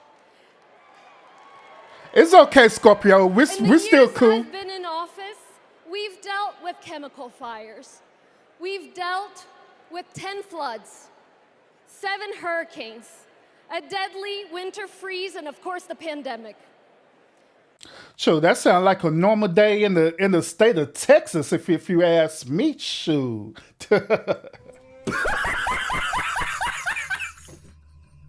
Wait a minute, hold up, y'all. Say, I've been having this thing up the whole entire time. Why y'all didn't tell me y'all misspelled watch party? What is wake party? Y'all wrong as hell. Y'all have me have this thing all misspelled and stuff. And what the fuck? Hold on, let me fix this real quick, y'all. Y'all wilding in the mud. This thing all misspelled and stuff. Witch party. Hold on, let me fix this. Y'all wild as hell. Y'all should have told me this almost an hour ago that was misspelled. Scorpio. Showing up. Boy, I tell y'all something else. There we go. We fixed it. All right, let's go. When that last disaster struck, Donald Trump abandoned us. He spread misinformation that cost lives. Compare that to 2021, when the Texas power grid went dark. Kamala Harris didn't just put out a tweet, she called me to make sure we had what we needed.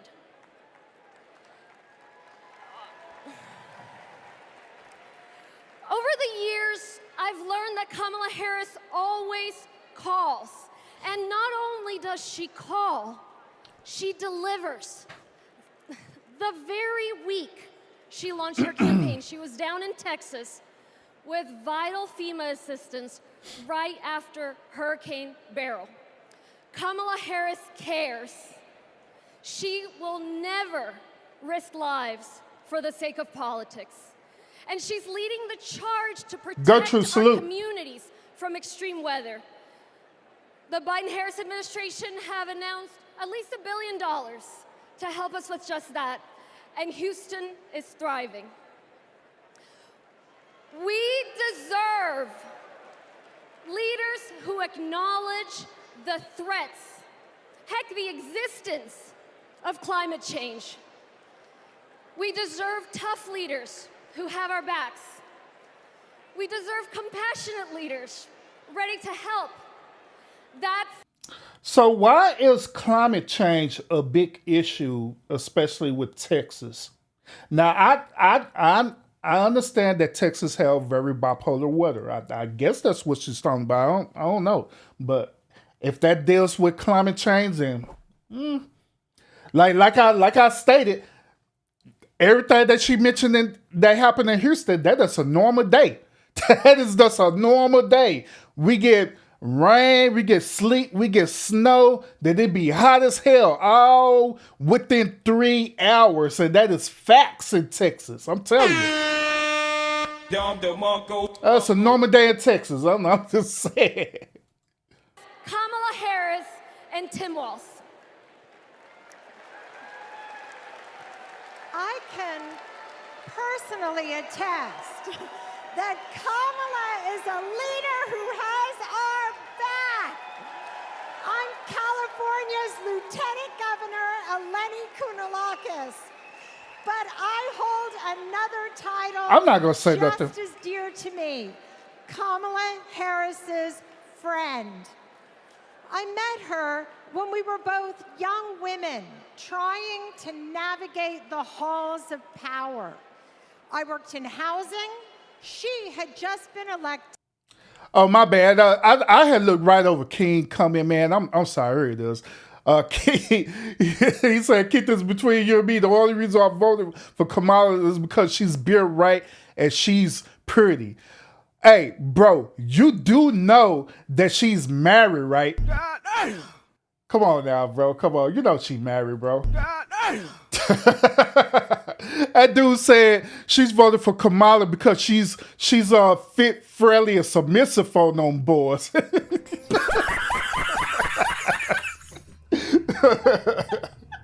God dang. Lord District Jesus. Attorney. We got frequent lunches together, and she was funny and And see, me and Barb, we on the same page. See, Barb knew I was going to say something, but I just didn't want to say it. She knew I was going to say something about that suit, but I'm just letting them live right now. fun. She was also a great mentor. Once, I told her about a professional experience of being minimized because I was a woman. She put her fork down and said, Eleni, never let anybody make you feel small. I saw her put that creed into action. When Wall Street foreclosed on millions of homes, Washington wisdom was that $4 billion was the best you could do. Other attorneys general agreed. But because Kamala Harris grew up in a middle-class home, she knew that wasn't enough for all the working families who got screwed over. So she put her foot down and refused to settle for less. Kamala Harris won $20 billion from the big banks for California homeowners. Man, say, bro. Man, look at her husband, man. That dude's just dirt. That dude's just dirt, man. He just like, hey, I'm here. And that's because she cares.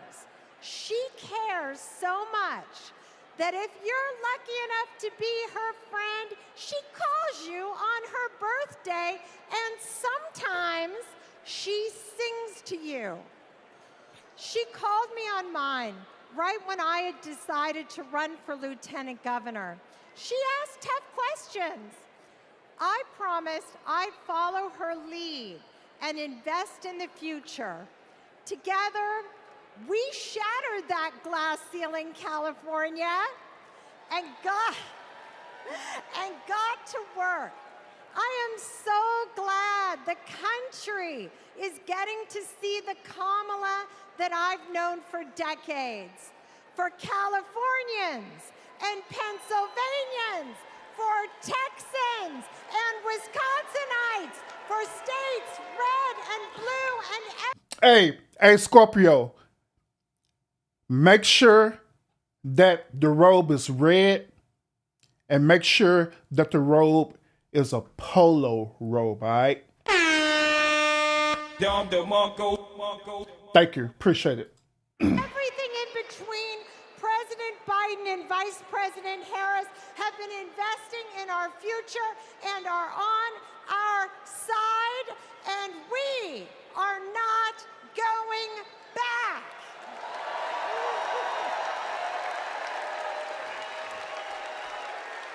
Hey, show enough. Stop spoiling the show, damn it. Shoot, golly. Bullshit. Now I got to fast forward to what Kamala speaking. Hold up. Let's get there now. We have some more people want to sing it. Who's this? A country star? What the? Hold up. Who is this? Wait a minute. Hold up, man. Hold up. Who that? Speed up. Hello, Democrats. Hello, Chicago. It's a great honor for me to be here this evening. You know, long before I was the governor of Rhode Island. Hey, on chat, tell King who I voted for. I was a little girl growing up there. We don't want to talk to you, Gina. Hello. Let me fast forward so we can see Kamala. Found his American dream in a watch factory in Providence. All right. I heard with some straight Beyonce on those boys. God dang.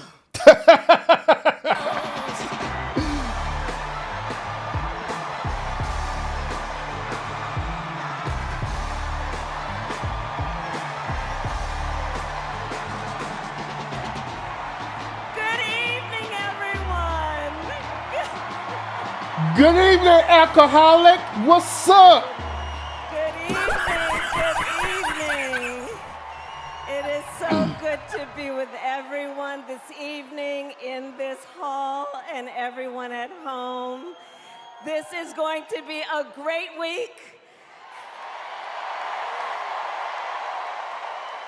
And I want to kick us off by celebrating our incredible President Joe Biden.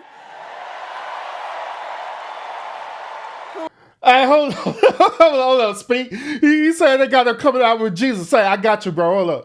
Hold up. I got, hey, I got you, bro. Hold up. I got you, bro. Hold up.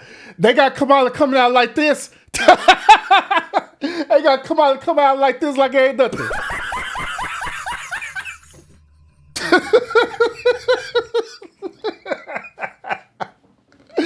Oh man, hey, old boy right here, he like he might go to cry, man. Oh Lord Jesus, what the hell? Oh shoot.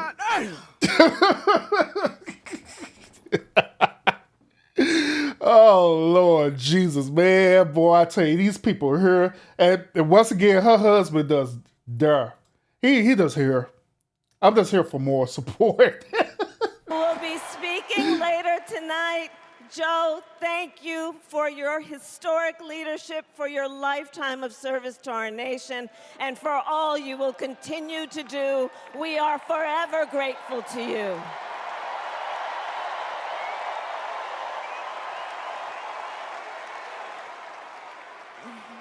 Thank you, Joe. And looking out at everyone tonight, I see the beauty of our great nation. People from every corner of our country and every walk of life are here, united by our shared vision for the future of our country. And this November, we will come together and declare with one voice, as one people, we are moving forward.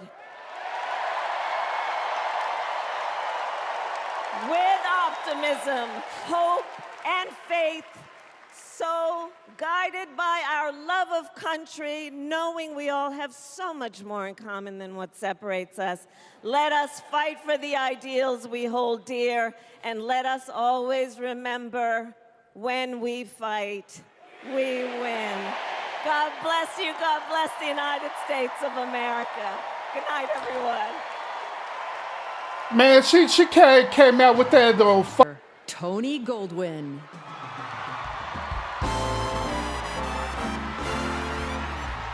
Hello, Chicago. And hello to everyone tuning in from all across America. Welcome to the first night of the Democratic National Convention. Now, how is that for an opening act? Sure, that whole boat. That's bullshit. That's bullshit. Shut your damn mouth. That's how we feel about it. That's exactly how we feel about it. I'm just saying. Now, as our Vice President just said, over the next 4 days, we will be bringing folks together from all around the country, people from every walk of life, to talk about this nation we love and about a candidate who has devoted her life to public service, who never shies away from a righteous fight, and who always stands up for the people. We are going to talk about the choice America faces in this election. It's a choice not just between two very different candidates, but between two very different futures. We will hear from everyday Americans about what is truly at stake in this campaign. The future of our middle class, the future of reproductive rights, the future of our climate, our security, our schools, the future of our freedom, the future of our very democracy. We will see the vision of our nominee. It is a vision of stability, security, and opportunity for everyday Americans. I'm still unclear with what this vision entails.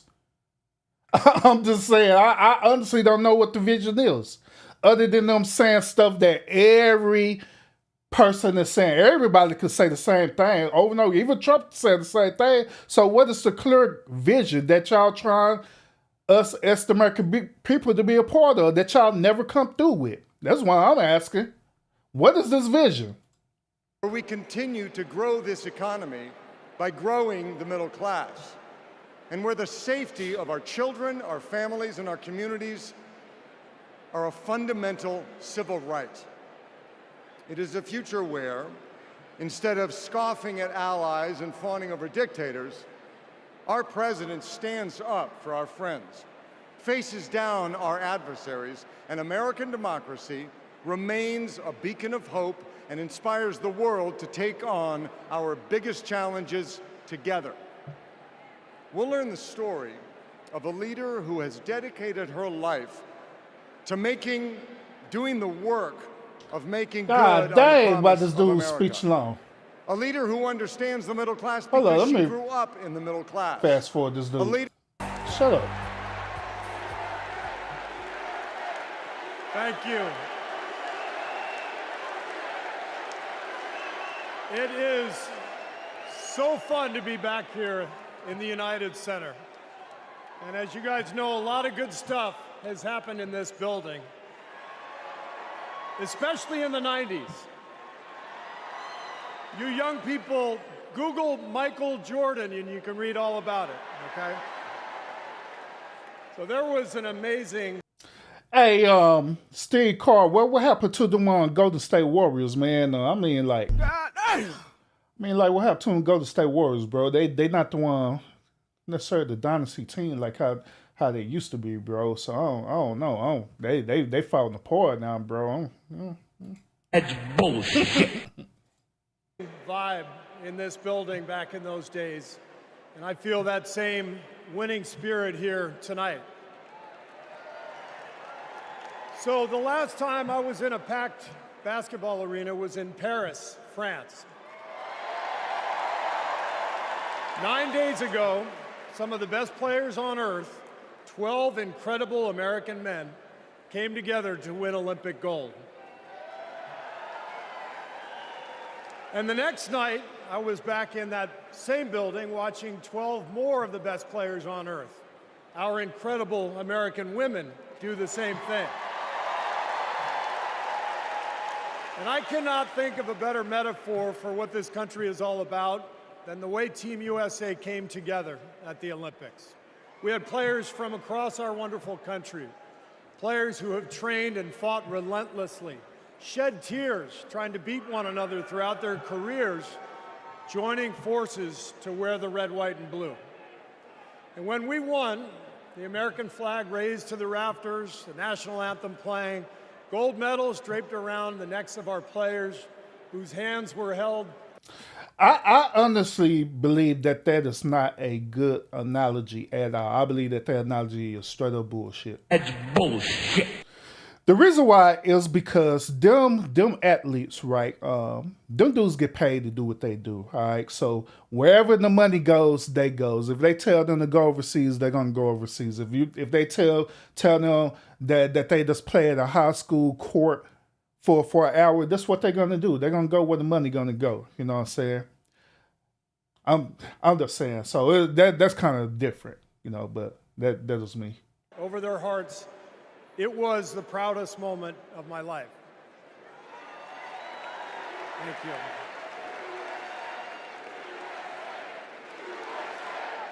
Thank you. Now, I could never have imagined that a few days later I would receive an invitation to step into a different kind of arena. And so here I am. I know very well that speaking out about politics these days comes with risks. I can see the shut up and whistle tweets being fired off as we speak. But I also knew as soon as I was asked that it was too important as an American citizen not to speak up in an election of this magnitude. The reason I said yes to speaking here tonight is that as a coach and former player, as a husband, a son, a father, even a grandfather, and as an American, I believe in a certain kind of leadership. I believe that leaders must display dignity.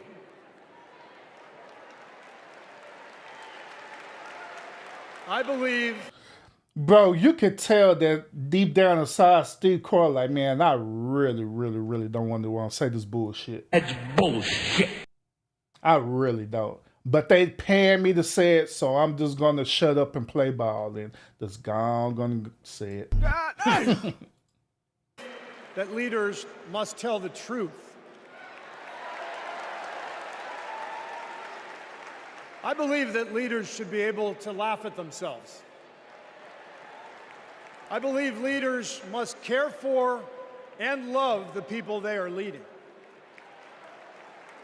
I believe leaders must possess knowledge and expertise, but with the full awareness that none of us has all the answers.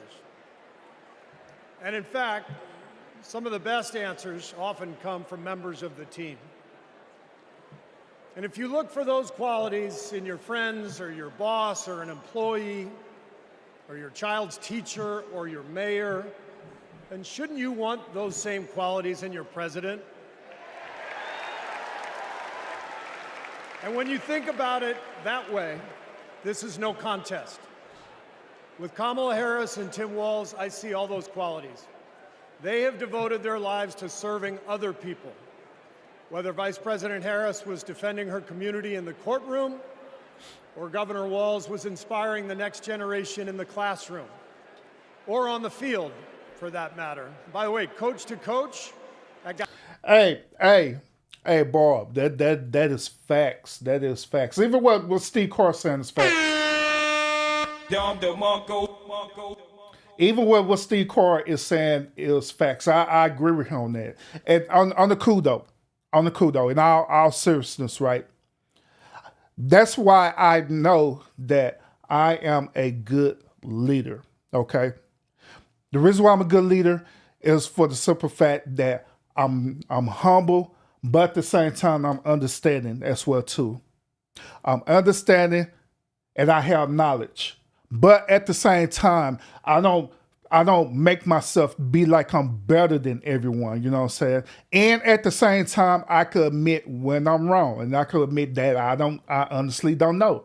All of that is part of qualities of good leadership. And I believe that that's the reason why each and every last one of y'all pull up to the lounge. Facts, because, y'all believe in your boy. And I appreciate that a whole lot. And I'm starting to realize that a lot lately, that a lot of people see me in the form of a leader, in a leadership position or as a leader. I say a lot of people mimic some of the things that I do, which is whenever people mimic each other, they say that that's the highest form of flattery, you know what I'm saying? Which that's why I don't trip about it at all, you know what I'm saying? It's people that aspire to have their channels, similar to how the way I'm running my channel and platforms and all kind of stuff. But that's all part of the leadership, you know what I'm saying? And I assume that role for real, you know what I'm saying? That I assume that role to the best of my ability. It is what it is. It is what it is, you know what I'm saying? So I appreciate it a whole lot, y'all. I really do. Thank y'all for allowing me to be in a leadership position. I do. Thank y'all. Because it ain't, like I say, it's not hard being a leader. It's not. You know what I'm saying? Because you have to carry the burden of everything. You know what I'm saying? Everything that you deal with, you got to carry that burden. You got to carry that cross for real. And have to make adjustments where you see fit. You know what I'm saying? And it's not a difficult thing, It takes a lot of training and dedication to do something like that. So shout out to all the leaders that are out there for real. That's doing that thing. Shout out to them. All right, let's get back to the show. Guy's awesome. All right, be careful showing up. Although, I have to say, Coach Walz, way too much reliance on the blitz in '99 against Mankato East. You had a strong defensive line. I would have played more press coverage with your corners and then dropped the safeties into a Tampa 2. That's just me. Sorry. I wanted you to know how I feel every day of the NBA season, all right? But listen, the joy, the compassion, the commitment to our country that we saw at the Olympics, that is what Kamala Harris and Tim Walz have. And it is what our country needs. Leadership, real leadership. Not the kind that seeks to divide us, but the kind that recognizes and celebrates our common purpose. Think about what our team achieved with 12 Americans in Paris, putting aside rivalries to represent our country. Now imagine what we could do with all 330 million of us playing on the same team. Not as Democrats, not as Republicans, not as libertarians, but as Americans. I mean, if that be the case, then what's the whole point of this? What's the whole point of this convention? If the end goal is for all of us to unite together, the only way that's going to happen is for y'all to end this stupid shit once and for all, and these parties and this cliques that y'all got going on, and literally come together as Americans. But you already know they're not going to do that. They're not going to do that because all of this is a goddamn game. That's bullshit. And by the way, this is probably going to be Steve Quayle's final speech speaking at the Democratic Convention, because I believe he's starting to go off script now a little bit. But that is me. Who know the greatness of this nation doesn't come from any one of us, but from each of us doing our part to build a more perfect union. That vision is what this campaign is all about. It's why I'm here tonight. And it's why I'll be...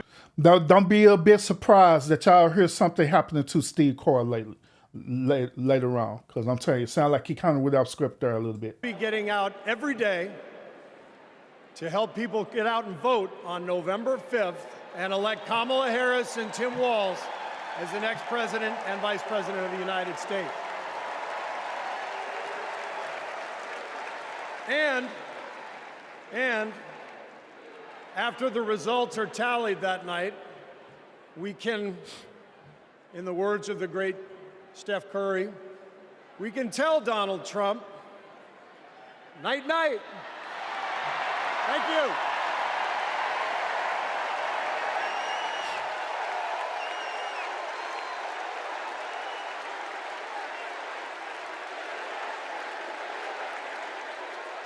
Let me tell you folks in Ohio and in this area, don't sell Let's go, your house. Trump. Do not sell it.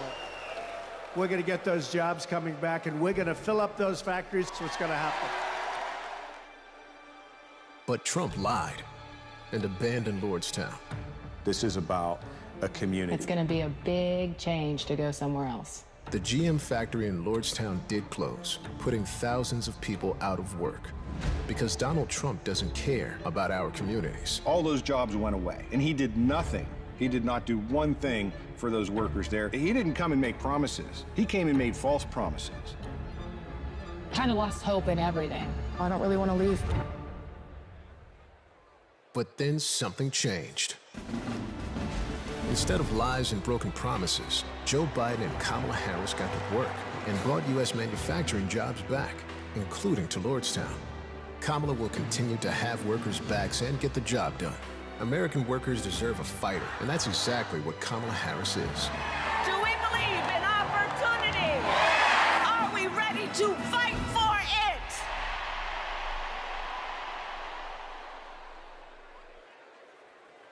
Please welcome United Auto Workers President Shawn Fain.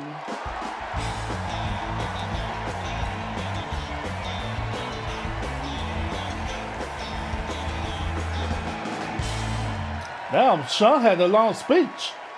Shawn's still talking. He came out of his shirt and everything. All right.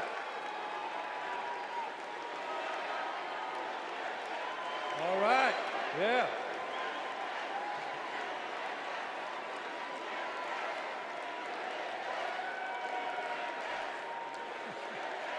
Thank you. Good evening, Yep. America. Y'all know, boy, they got Trump looking like Thanos out here right now. Working class.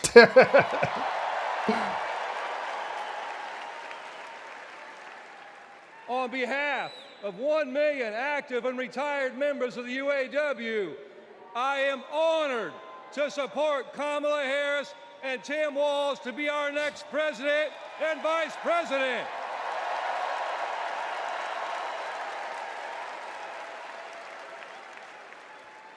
And I want to say thank you to Joe Biden for making history by walking the picket line with the UAW.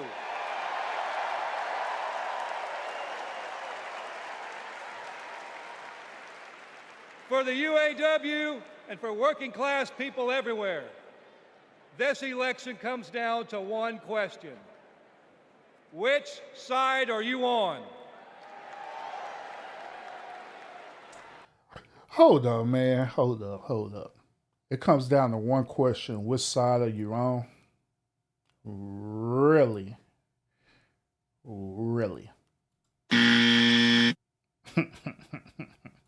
On one side, we have Kamala Harris and Tim Walz, who have stood shoulder to shoulder with the working class.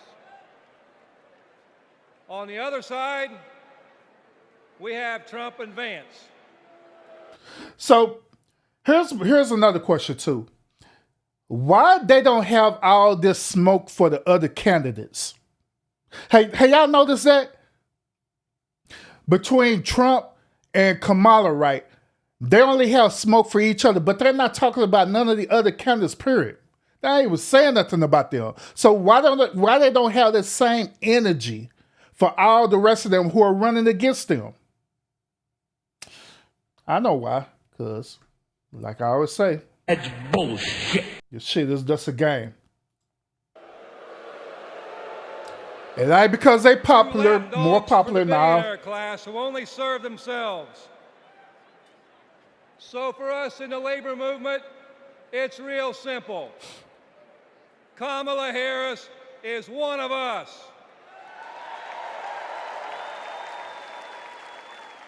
She's a fighter for the working class.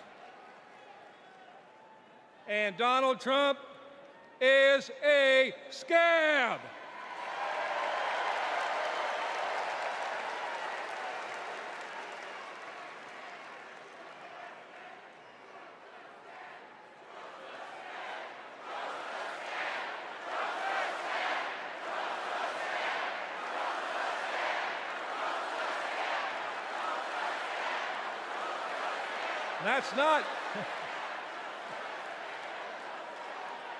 That's not just my opinion, that's a fact. All we have to do is look at the track record. When Donald Trump was president, corporate America ran wild. Donald Trump did not bring back the auto industry. When Donald Trump was president, auto plants closed. Trump did nothing. Trump told workers in Lordstown, Ohio, that he would be bringing all the auto jobs back. And Trump did nothing.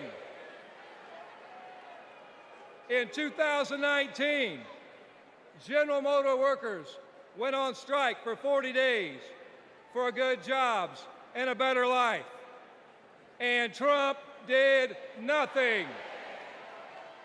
Talk is cheap. But in 2019, you know who was on the picket line standing shoulder to shoulder with auto workers? I'll give you a clue. Her initials are Kamala Harris. What? In 2023, who helped bring jobs back to Lordstown, Ohio? Kamala Harris. And in 2024, who will stand with the working class in our fight for justice? Kamala Harris. And that's the difference. Donald Trump is all talk, and Kamala Harris walks the walk.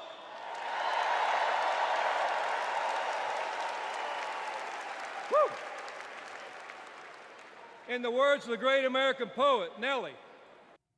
Hey, he spent all night coming up with that line, Barb, for real. he did. He spent all night coming up with that line. It was out there. He had this. Hold up, boy. He had this notepad out, right? Hold on. Let me put it on the big screen real quick. Let me give you a reaction of it. Here it is. Here it is. He like this.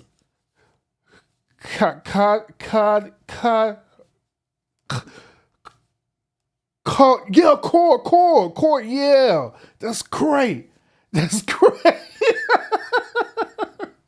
That dude that was brainstorming like ain't nothing. That dude had a whole outline and everything. He had a whole outline and everything. It's getting hot in here. Oh snap, he taking off his jacket. He's taking off the jacket. What? The crowd is hyped. What?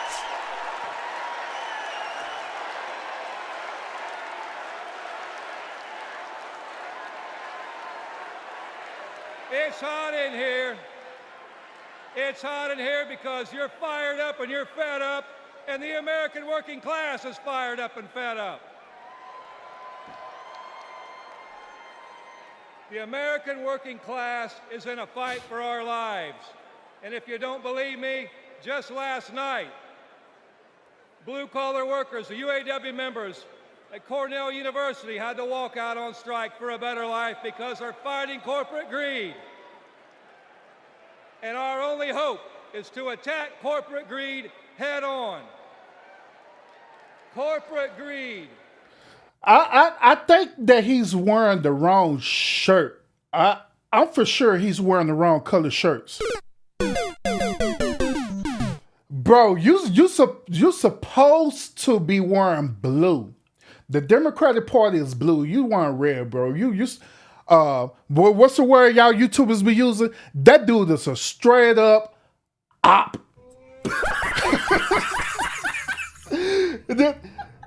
That dude's an op. He wearing red instead of blue. Y'all better watch out for him.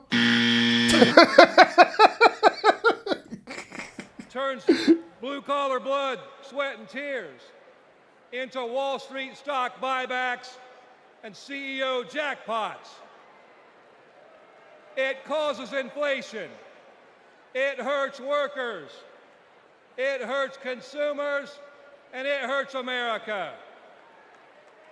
And corporate greed is alive and well in the auto industry.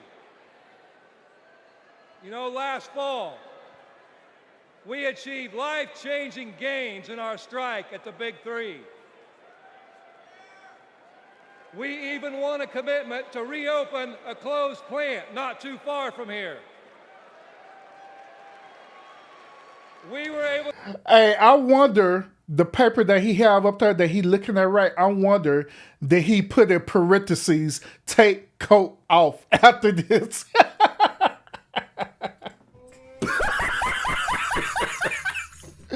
Dude, wrote in parentheses. Okay, after this sentence, parentheses take coat off close parentheses. To do that, thanks to the support of Kamala Harris and Joe Biden and the thousands of auto workers that went on strike.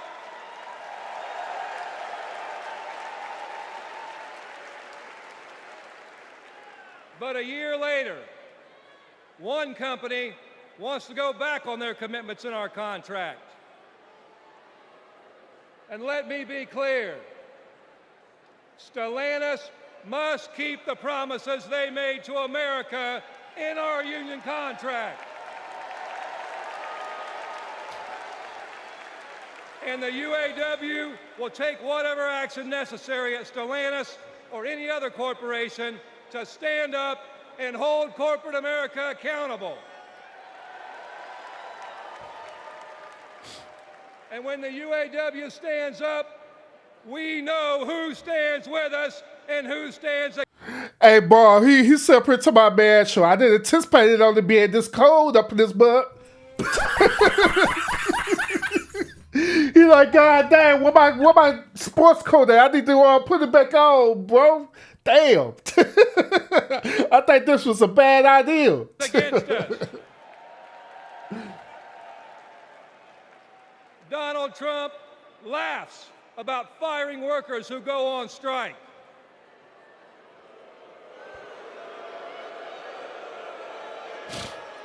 And Kamala Harris stands shoulder to shoulder with workers when they're on strike. And that's the difference between Kamala Harris and Donald Trump the scab. Trump is pushing divide and conquer tactics of the rich. It's the oldest trick in the book. They want to blame the frustrations of working class people. They want to take those frustrations, they want to blame it on race. They want to blame it on LGBTQ plus people. He stumbled. He like, they want to blame on the damn it, I don't even know who they are, but they blame it on them too. Shit. Blame it on everybody, goddammit. That's bullshit. Blame it on some destitute and desperate person at the border. They do that because they want working class people to be divided and to focus and keep the focus off the one true enemy, corporate greed.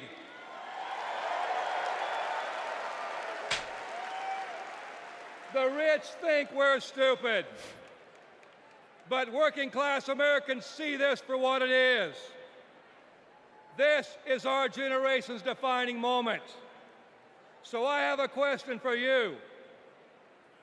Are you ready to stand up, speak up, and show up and put Kamala Harris and Tim Walz in the White House?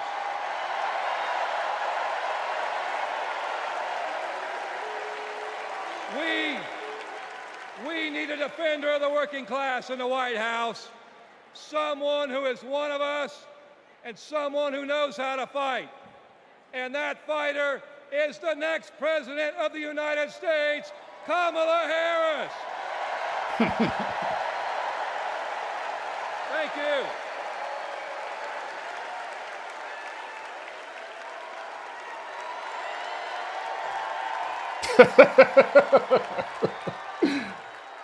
Please welcome Why did he put his New coat York back on? Representative Alexandria Ocasio-Cortez.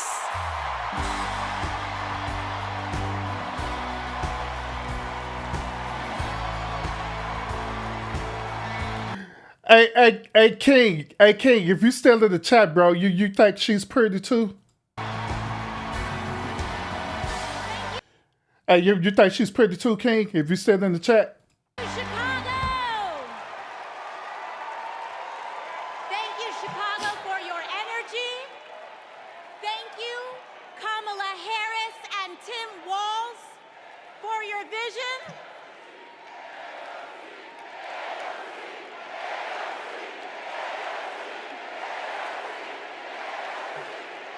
Thank you.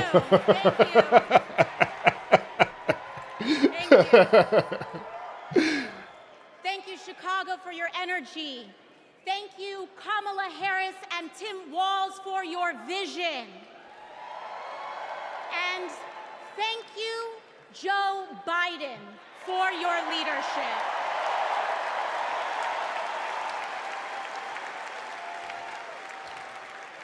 Hey, King, speak, man. Say it, man. Come on now, y'all. Don't come on. Stay focused, gentlemen. Stay focused. Don't be so pretty one start simping and going beta mode over this chick now. Beta. Come on now. Come on. Let's stay focused, gentlemen. And yes, this woman is crazy as hell. This woman is crazy as hell. I ain't lying. That's bullshit. You know, 6 years ago, I was taking omelet orders as a waitress in New York City. I didn't have health insurance. My family was fighting off foreclosure. And we were struggling with bills after my dad passed away unexpectedly from cancer. Like millions of Americans, we were just looking for an honest shake. And we were tired of a cynical politics that seemed blind to the realities of working people. It was then, only through the miracles of democracy and community, that the good people of the Bronx and Queens chose someone like me to elect them in Congress. Bro, why does she look so angry, bro? What is wrong with her? Like, what the hell? That's bullshit. Why she look so angry? She's up here giving this speech angry as hell. Like, damn, bro. Who hurt you, boo? Like, damn. What?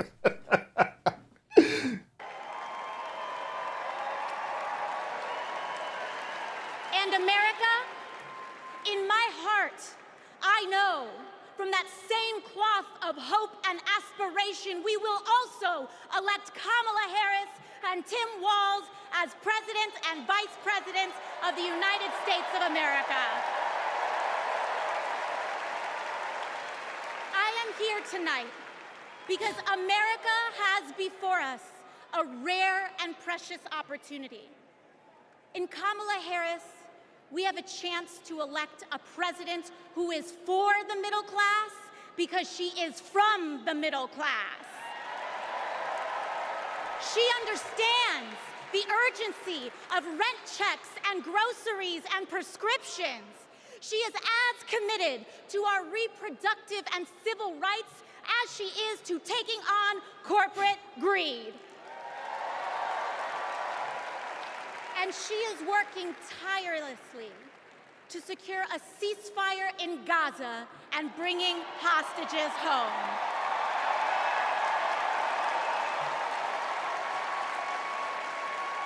In Kamala Harris, I see a leader who understands.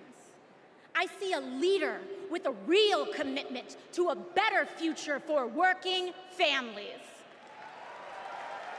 And Chicago, we have Hey, to that's help crazy. her win. That's visual. Because we know that Donald Trump would sell this country Hey, thanks visual. She'll straight average as best. Yeah, she's average as best. for $1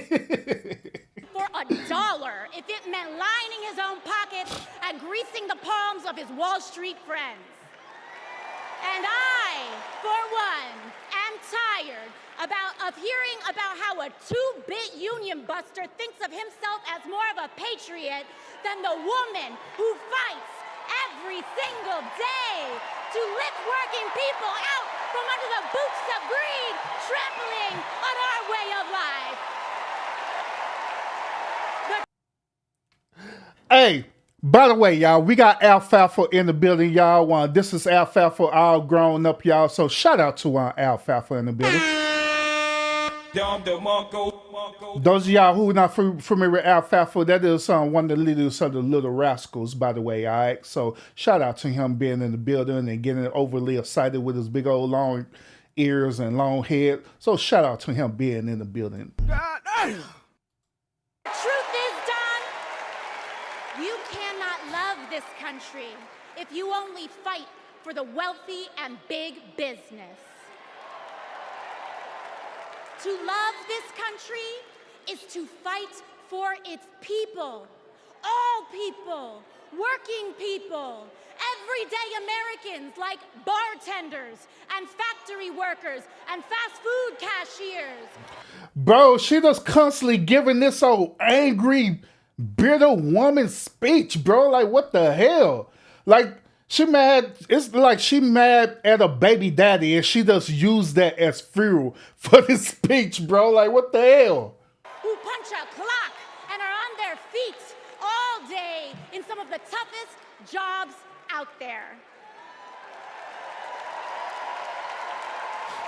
You know, ever since I got elected, Republicans have attacked me by saying that I should go back to bartending.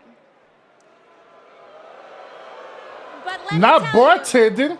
I'm happy to any day of the week because there is nothing wrong with working for a living. Hey, speak. Say, bro, come back, bro. Come back, man. Speak over here, beta-ing it up now. Speak over here being a beta now. Beta Bell, are you close to your father? Not really. Does he even return your call? Speak sitting up here getting captivated with all her angriness. Speak like, man, I don't know what it is, but her angriness is just really just doing something for me like a lot, bro.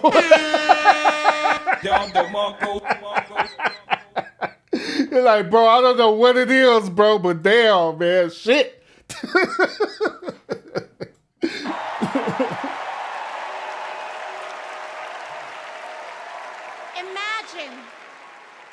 Imagine having leaders in the White House who understand that. Leaders like Kamala and Tim. But Chicago, just because the choice is clear to us does not mean that the path will be easy. Over the next 78 days, we will have to pour every ounce, every minute, every moment into not a good stuffing. on November 5th. But we cannot send Kamala and Tim to the White House alone. Together, we must also elect strong Democratic majorities in the House and in the Senate so that we can deliver on an ambitious agenda for the people. Because if you are a working parent trying to afford rent and childcare, Kamala is for you. If you are a senior who had to go back to work because your retirement didn't stretch far enough, Kamala is for you. If you're an immigrant family just starting your American story, Kamala is for you. Hey, speaks up here talking about, man, all you got to do is kind of clog them pipes up. It just kind of backed up. That's why she's so damn angry, bro. Hey, Speak, I get it. Speak, I get it, bro. It's like the bro code, all right? It's like the bro code. You like, say for example, if we out, right, and you get that one friend that is angry for no apparent reason, and you got to be the one who got to take the bullet or take one for the team. That's what Speak is doing for her. He said, hey, bro, I know she's kind of clogged up right now, and I know she's kind of really angry, but I would definitely take one for the team, and I will go ahead and get that all unclogged up, because all she needs is a real good plumber.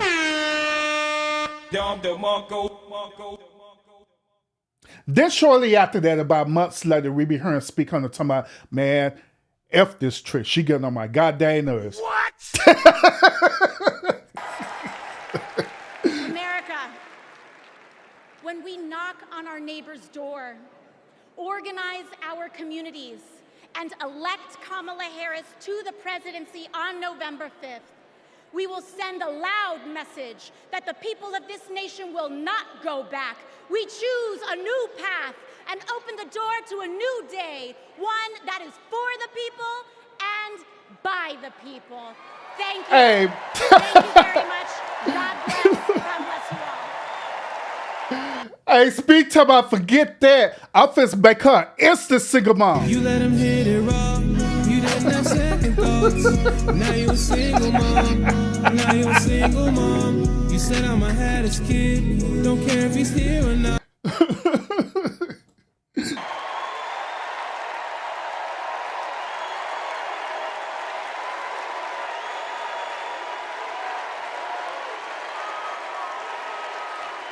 Hey, Speak, she just told you that she loved you, by the way, too. Did you see that?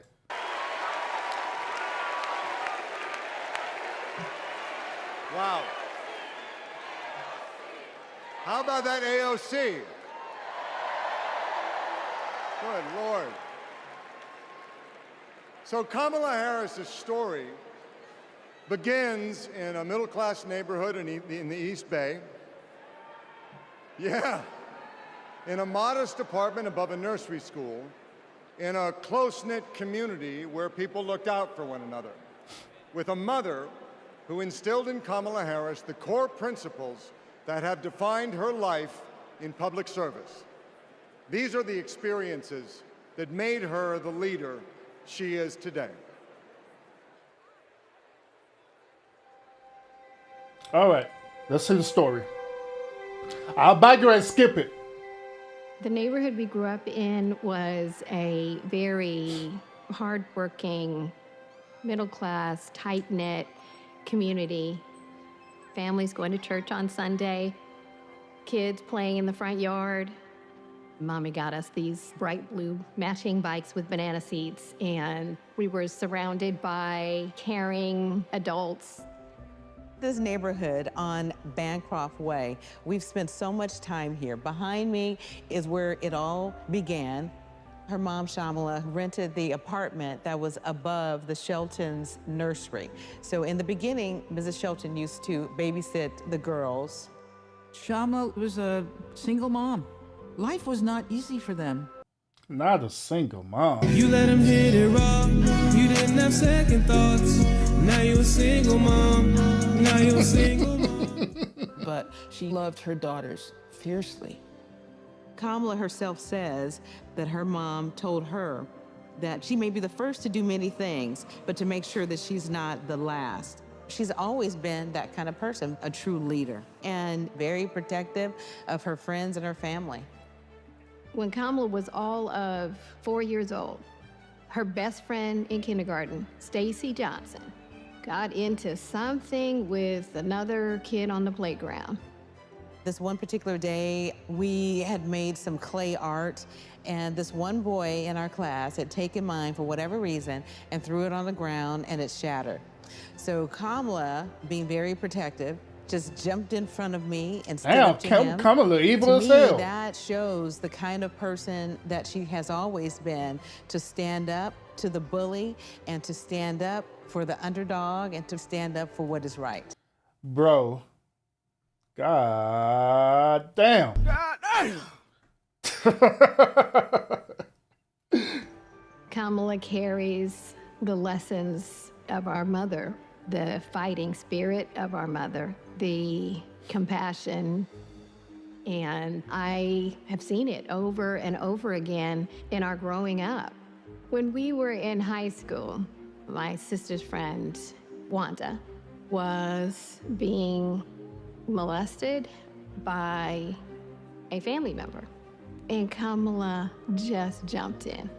She wanted her to come and stay with us, and Mommy said, of course. That is Kamala. She can't help herself from standing up for people and standing up for what she thinks is right. She has been that way our whole lives. Being a protector is what led her to become a prosecutor. Looking back now, I could say it was her calling.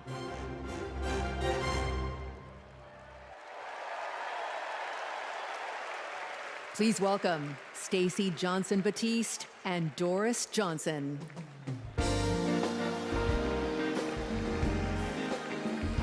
Yeah, it's a sister. Good evening. I'm Stacy Johnson Batiste, and this is my mom, Doris Johnson. Hi, Mom. We are so excited and honored to be here with you. Kamala and I have known each other for a long time. We met at Burkwood Hedge School. We hit it off immediately and became each other's very first best friends. Our moms also became fast friends. And on weekends, we would pile into my 1966 Mustang, and Kamala's mom, Shamala, would sit in the front with me, and Kamala and Maya and Stacy would sit in the back, and off we would go to a movie or some adventure. My mom still has that Mustang. I do. Kamala and I both get our grit from our mothers. Kamala has always been a protector. One day at school, we made clay art projects during story time when they were... Wait a minute. We don't have to hear this. We already seen the footage of this. Okay, let's kind of skip ahead of that. There we go. Bam. Whether the bully is an individual, a gang, or a corporation, she fights for all of us. Before we go, I know my mom has one more thing to say. Kamala, your mom would be so proud of you.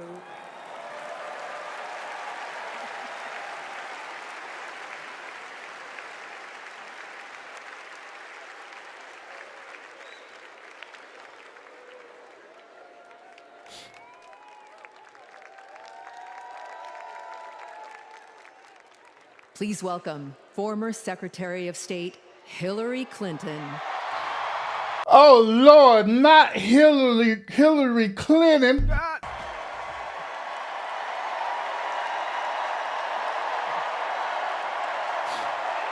Thank you.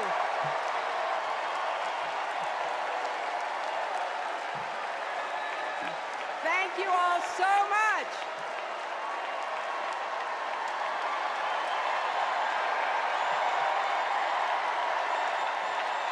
Thank you.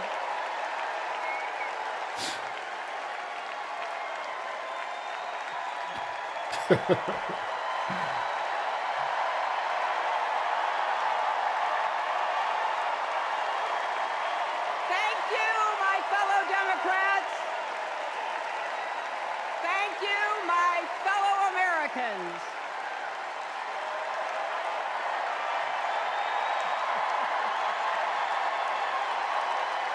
Thank you so much. You know,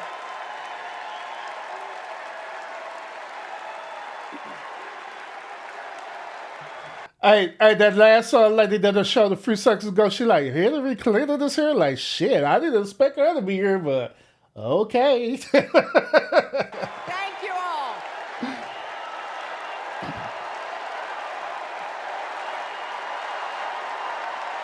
Thank you, thank you. Thank you, thank you. Thank you so much. Wow. There's a lot of energy in this room, just like there is across the country.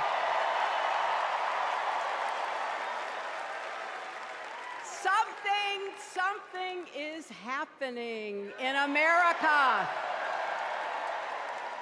You can feel it. Something we've worked for and dreamed of for a long time. First, though, let's salute. Oh, hold on, Key. Key, hold on, bro. Come on now. So you mean to tell me that your limit is Hillary? Your limit is Hillary? Hillary Banks. Your limit is Hillary. So he like, man, say, I could do everybody else, but Hillary, I cannot do Hillary. I can't do it, bro. I just can't do it. Hey, Key, like, hey, the longer Hillary up there, the more likely I'm gonna end up on losing my vote. Shoot. President Biden.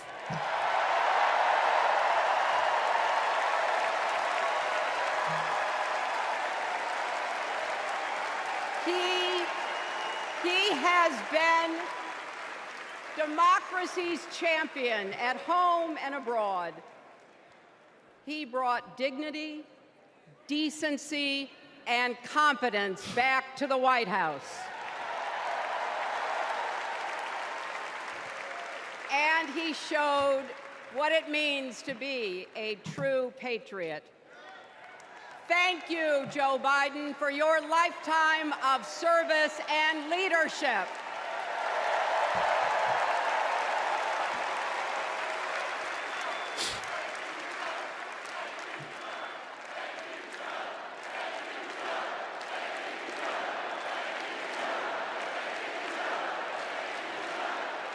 And now, How is she clapping off beat, y'all? How? How's that possible? Like, what the hell?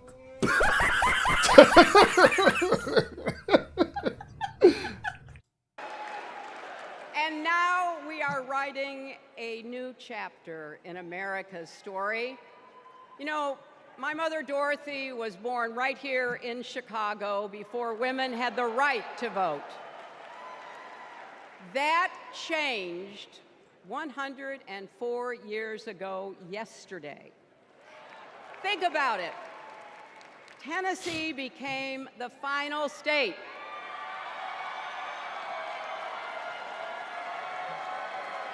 to ratify the 19th Amendment to the Constitution.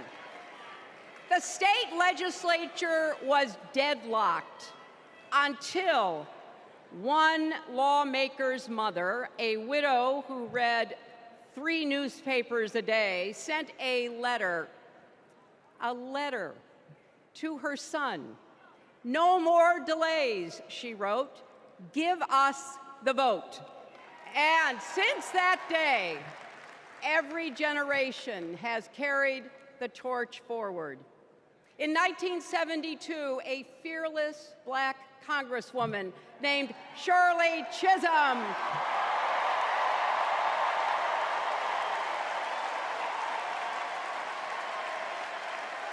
she ran for president. And her determination let me and millions of others dream bigger, not just because of who she was, but because of who she fought for. Working parents, poor children, the last, the least, and the lost. In 1984, I brought my daughter to see Geraldine Ferraro, the first woman nominated for vice president. If we can do this, Jerry said, we can do anything. And then there was 2016, when it was the honor of my life to accept our party's nomination for president.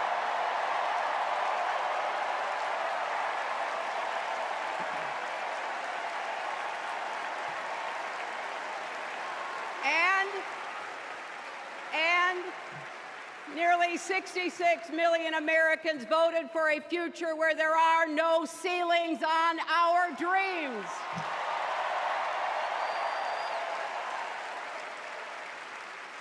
And afterwards, we refused to give up on America. Millions marched, many ran for office. We kept our eyes on the future. Well, my friends, the future is here.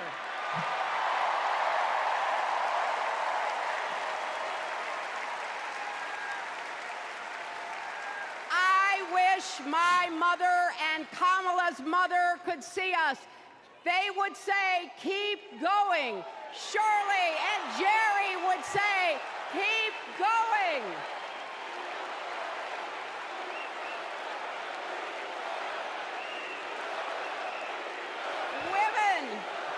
Women fighting for reproductive health care are saying, keep going.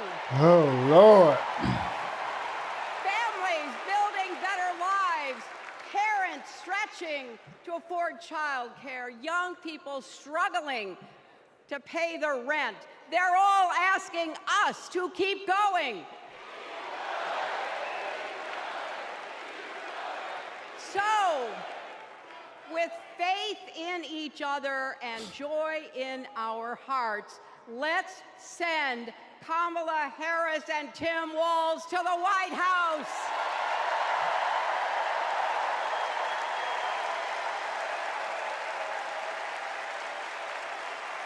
You know,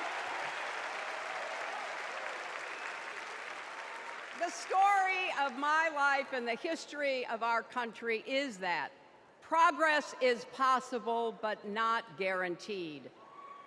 We have to fight for it and never, ever give up. There is always a choice. Do we push forward or pull back? Come together as we the people, or split into us versus them? That's the choice we face in this election. Kamala has the character, experience, and vision to lead us forward.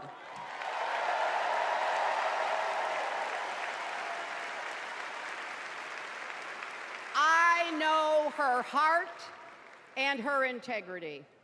We both got our start as young lawyers, helping children who were abused and neglected. That kind of work changes a person. Those kids stay with you. Kamala carries with her the hopes of every child she protected, every family she helped, every community she served. So as president, she will always have our backs. And she will be a fighter for us. She will fight to lower costs for hardworking families, open the doors wide for good-paying jobs, and yes, she will restore abortion rights nationwide. Who cares? Damn it.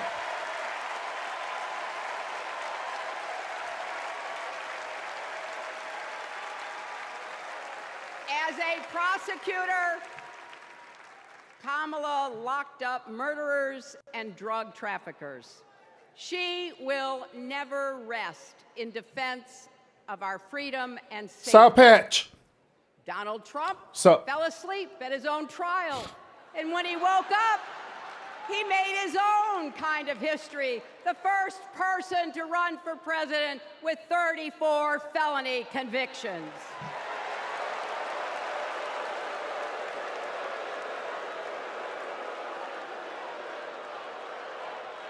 As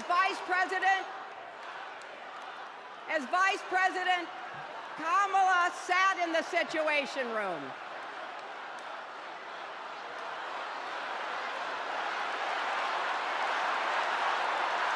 So that's the reason why they keep mentioning that is because it's triggering for women, and they know that women are emotional and they need the emotional popular vote. That's why they keep bringing it up over and over again. And I keep saying it over and over again. That is not a serious issue. Like, Lord Jesus, it's not that serious.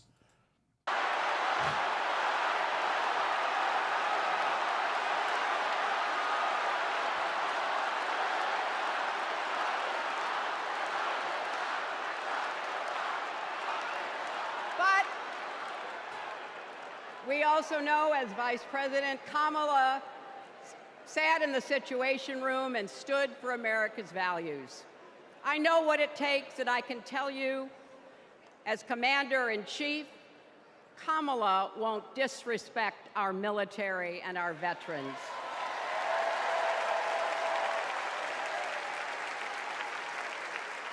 She reveres our Medal of Honor recipients.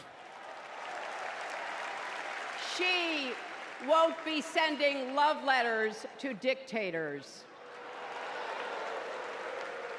She will defend democracy and our Constitution and will protect America from enemies, foreign and domestic.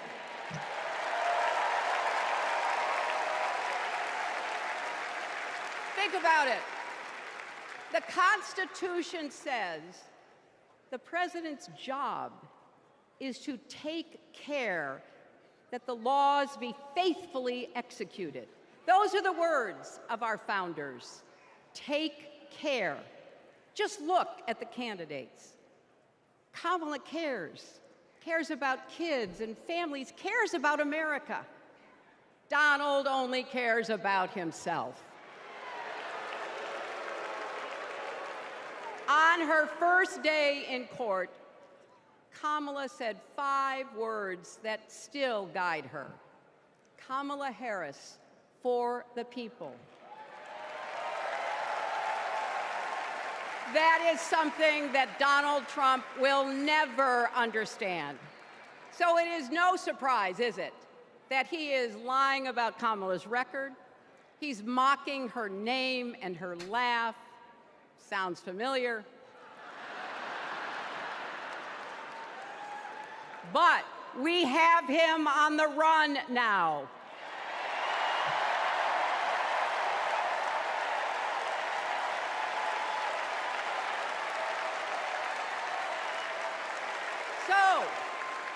So, no matter what the polls say, we can't let up. We can't get driven down crazy conspiracy rabbit holes. We have to fight for the truth. We have to fight for Kamala as she will fight for us. Because you know what? It still takes a village to raise a family, heal a country, and win a campaign. Well, sure. It ain't gonna be no family or nothing if y'all keep on talking about this old pro-abortion thing. The family gonna be out of there.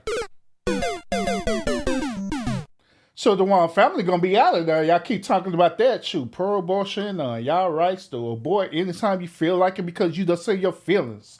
You know what I'm saying? Now, once again, I didn't had this argument over and over again about this issue. Everyone, including President Trump, I'll agree that women should have the right to do what they want to do with their body. But at the same time, I honestly believe that there have to be some type of stipulations behind it. I believe that if you sit up here and respectfully sleep with another man, let this dude willfully nut up in you, right? Then I believe it's both of y'all responsibility to take care of that baby. Be so grown and dust to take care of that baby. And if you don't want to take care of that baby, you could give that baby up for adoption. It's just that simple. Instead of straight killing the baby because y'all up in y'all feelings, y'all too grown and dust and y'all up in your feelings and stuff. That's how I feel about it. Because if not, they just don't do it. It is that simple. Don't let dudes nut up in you. Don't be separate to my, oh, I just want to feel how I really feel inside. No. Tell that dude to wrap it up. You stay on birth control. If it's that serious, because when it happens, take care of your responsibility. It's just that simple. But some women, they don't do that. And I'm going to say women and men, they don't do that. They don't do that. But that's me. So, Patch, we already had this argument about if a woman get either molested and different like that. That's what I'm saying. There's certain stipulations behind that. And everybody, including Trump, said the same as that thing. Hey, if there's a situation dealing with rape, molestation, incest, different like that, that's different. Then, yeah, in that situation, yeah, it's nothing wrong with that if you choose to do that. But if you're just doing it just because you just want to have a good time with a dude and you let that dude nut up in you and you willfully did it, that is totally different. That is totally different. So hell no. Take care of your responsibility. And America needs every one of us, our energy, our talents, our dreams. We're not just electing a president, we're uplifting our nation. We're opening the promise Heck of yeah, America, you right about that. I ain't never wide chilling. enough for everyone. Together, we put a lot of cracks in the highest, hardest glass ceiling. And tonight, so close to breaking. And here's another thing too. I just thought about this too. Like, ladies, y'all have what is known as Plan B pills. Y'all have all type of contraceptives, right? Y'all have all type of birth control prevention methods. I got all that going on for hell. Some of y'all could either get your tubes tied and everything. You got all these reproductive prevention methods of having a baby right at your fingertips. Why not use that? Why not use that? If you don't want to have a kid, just use that. Because to me, it is unfair for that baby to sit up here and be aborted based on a woman and her feelings at that moment. That is me. Shouldn't let that, like I say, shouldn't let that dude nut up in you. You knew what you was doing in that moment. You knew you was Netflix and chilling. You knew y'all was up in there watching 50 Shades of Grey and shit. You knew what y'all was doing. Y'all was up in there watching porn one night. Let's call it what it is. Watching porn. Then that's how you know, hey, baby, let's make a porn video. Okay. And that's what y'all did. And you allowed that dude to smash you like a porn star without taking your Plan B, without taking your birth control, without getting your tubes tied and stuff. Without preventing it. They're going to separate time about you want to go and abort the baby. Man, that is so unfair. That is crazy. That is insane. Through once and for all I want to tell you what I see through all those cracks and why it matters for each and every one of us. What do I see? I see freedom. Hell yeah, South Pat, that's exactly what I'm saying. If that's what it takes for you to take care of your responsibility, take care of responsibility. And most women out there is not on welfare who's pregnant. It's women who are professional women, who are single moms, you know what I'm saying? Who are out there who are single moms. But take care of responsibility. If it takes for you to, if that dude act up and stuff, he don't want to do what he got to do, and he contribute to that, put that nigga on child support. I'm just saying. Because he deserved to be on child support and everything. Because he played a part in that role. It ain't just you. He did it too. That's why I said, if you too grown could sit in the dust and you sit up here, allow a child to be conceived through your decision, do you need to be a grown adult and take care of your responsibility, period.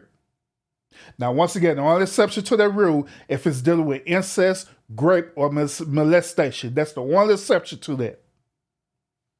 Shoot, y'all need to grow the hell up and take care of your responsibility. If not, then just don't do it.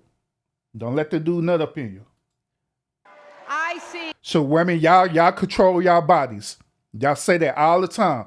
Your body, your choice, but yet it's still you choose for a dude to nut up in your body. What the hell? What kind of make that make sense to me? You say my body, my choice, but yet it's still you let a dude nut up all up in your body, man. Make it make sense. God damn. The freedom to make our own decisions about our health, our lives, our love. And let's be, man, I don't mean to stop it, but, and that's another thing too. Some of your sisters literally do be making the choice to keep the baby and become a single mom. Let's talk about that too. Some of your sisters purposely will get pregnant. They lock a dude in, especially if that dude got money. Let's keep it a buck. Let's keep it a buck. Loves our families.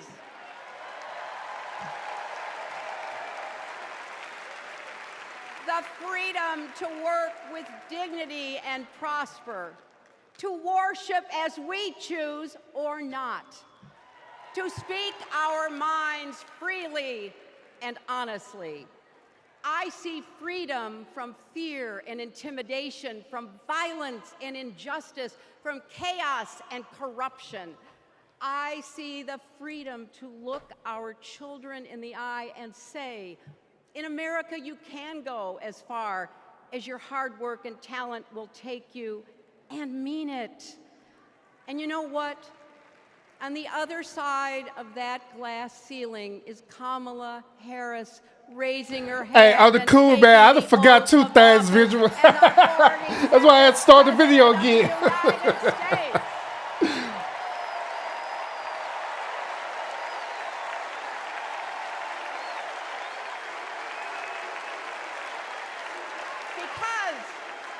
My friends, when a barrier falls for one of us, it falls and clears the way for all of us. So for the next 78 days, Sour Patch, I agree on that too, because it do be dudes out there that will convince that woman to get an abortion. But the same rules apply to him too. If he don't want to have a baby that don't nut up in that woman, it's just that simple. That's why I'm saying that's why I'm saying I'm not blaming it just on the woman. But ultimately, the woman has the overall decision of what happens to her body. She do. She can either choose, yes, she want to have sex with this dude and allow him to nut up in him, or she could say no. But when it's come to the child being conceived, right, that is something on both of the parents, that dude and that woman. So yeah, both of y'all need to take care of the responsibility. If not, then don't do it. Either one, you get on birth control, even the dude.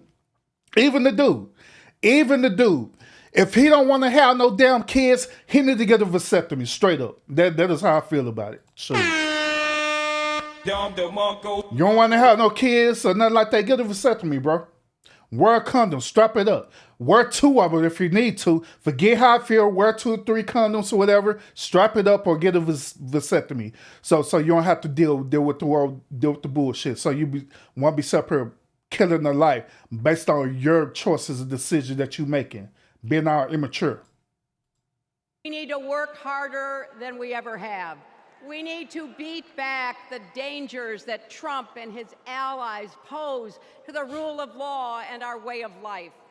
Don't get distracted or complacent. Talk to your friends and neighbors. Volunteer. Be proud champions for the truth and for the country that we all love.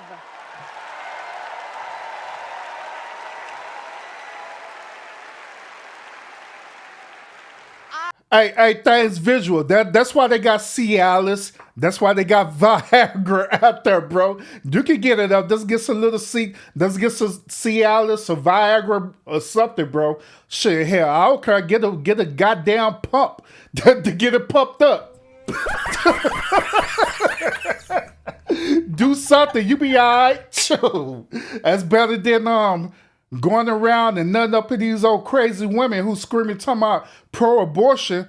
They literally sit here trying to abort your seed and stuff, man. So if you don't want to have no seeds, then you need to, do your part too, bro. I want my grandchildren and their grandchildren to know I was here at this moment, that we were here, and that we were with Kamala Harris every step of the way. This is our time, America. This is when we stand up. God dang it, Barb. Look, I'm not saying she cannot help this. Look, once again, look.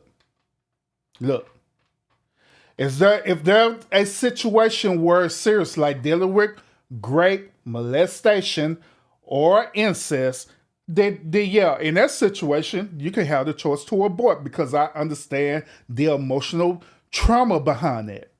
Okay? So, yes, you should absolutely have the choice to do that. But if you just sit up here just going, smashing any old dude, and you allow any old dude to constantly nut up in you, no, hell no. The only way you're going to learn your lesson to treat your body as a true temple is for you to have some type of regulation control over it. And that is how I feel. I'll put it to y'all this way too. Y'all want to know the reason why y'all drive the speed limit? The reason why y'all drive the speed limit is because the speed is regulated for you to drive the speed limit. The reason why stop signs and red lights exist is so you can regulate that, so it could control your crazy butt, so you won't be running through the light, plowing through people and killing folks. That's why they have laws in that. That's why they have seatbelt laws. That's why they have all these laws. The laws is designed to protect you from your crazy ass self. That's ultimately what it is. That's why they got laws about killing and murdering folks, to protect you from crazy people doing crazy dumb stuff. Hence, this same situation. I honestly believe that it really should be a law regulated where it would prevent crazy people from doing stupid stuff like getting pregnant when you know you're not ready to be pregnant. If you're not ready to be pregnant, then don't get pregnant. If you're not ready to be pregnant, don't let that dude nut up in you. Fellas, if you don't want to have no baby by this woman, either get a vasectomy, a condom, or something to prevent yourself from getting that woman pregnant. And it's period. That's how the way I feel about it. Straight up. It is what it is. But it need to be controlled. It need to be controlled because that's the only way it's going to stop. Because other than that, these women out there, now I'm not saying y'all in the chat or like this, but it is women who think like this. It is men out there who think like this, that they exit strategy is to get an abortion every single time. Oops, my bad, abortion time. Oops, my bad, abortion time. No, hell no. No. Hell, to be honest with you, how the way I feel is that the abortion clinic should have a record of every woman that goes in there who get an abortion and limited to one abortion, period. I give you that one abortion, that one abortion have to be dealing with one of them three things that I say, either dealing with rape, molestation, or incest. Got to be in them three conditions. If there ain't no conditions, abortion, denied. Take care of that baby. Because you shouldn't have did it in the first place. I don't care how I feel. Shoot. This is when we break through. The future is here. It's in our grasp. Let's go win it. Oh, she done. So that's what I'm saying. Like, we're not even giving them children a fighting chance to even live, man. Like right now, we dealing with elections and all this stuff there, right? We don't know what that child future would have been if you never aborted that baby. That baby probably been the next president of the United States again, probably been the next senator and everything. But your retarded butt want to abort him because you up in your feelings. That child could be the next track star or whatever, and you're gonna abort that baby because you up in your feelings. Like, how dare you? That's crazy as hell. Abort them because of that. So at least give them up for adoption so they can have a fighting chance to do something. I'm just saying, like, that damn. And restored our faith in the American can-do spirit. Thanks to Joe and Kamala, we reduced the price of prescription drugs, repaired roads and bridges, and replaced lead pipes. Thanks to Joe and Kamala, we are honoring our heroes in uniform and expanded benefits to over 1 million veterans. Thanks to Joe and Kamala, Make It in America is no longer just a slogan, but a movement that is bringing millions of manufacturing jobs back to America. For President Biden's lifetime of achievement in service of his country, we owe him a great debt of gratitude.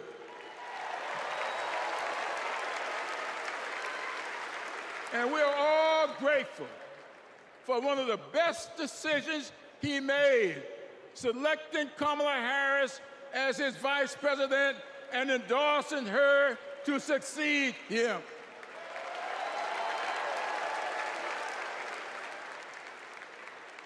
I often say that we are but the sum of our experiences. In the introduction of my memoir, I wrote, all my experiences have not been pleasant, but I consider all of them to be blessings. All of them. So has been the case with Kamala. Her experiences have prepared her for this moment. Kamala Harris is a true battle-tested leader, a district attorney, Jasmine, get ready to speak. Hold up. General, I'm for the Jasmine. And vice president who... Texas Representative Jasmine Crockett. Come on up, Jasmine. Hey, say on the cool though, y'all. On the cool. Even though Jasmine is on the wrong side, I honestly feel that Jasmine Crockett is on the wrong side of the fence. I honestly do. But on the cool though, Jasmine is a real cool woman. Kid y'all not. She is a cool woman for real. She is. Hey, so y'all be thinking I be lying about Jasmine. Right? Hold up, y'all. Hold up. So y'all think some of y'all be thinking I be capping like I ain't nothing. I say that I like literally know this woman like for real. Hold up, I got you. Hold up, y'all. Hold up. Give me one moment. Give me one moment. Like I said, some of y'all be like, Irby be lying. He just be making up stuff as he go. He making up stuff as he go. He just do this and that. Nah, bro. Nah, not at all. Hold up, matter of fact, I think it's on this phone. Show y'all. Think I'm playing. Talk amongst yourself.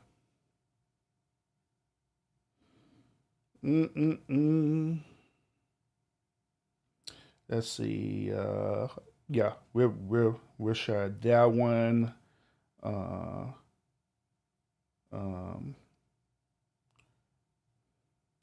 Should show y'all that Urban don't be playing when I be saying I be pulling up.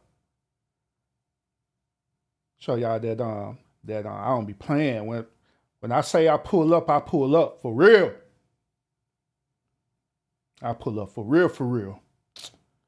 Hold up. Them the some of the pictures, but I'm not finna drop these pictures real quick. Hold up.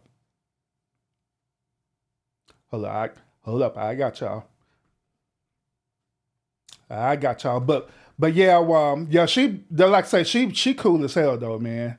Don't let her fire attitude fool y'all, cause Jasmine, she actually real cool, man. I ain't lying. Jasmine cool as hell. But all right, hold up. All right, here. Stop.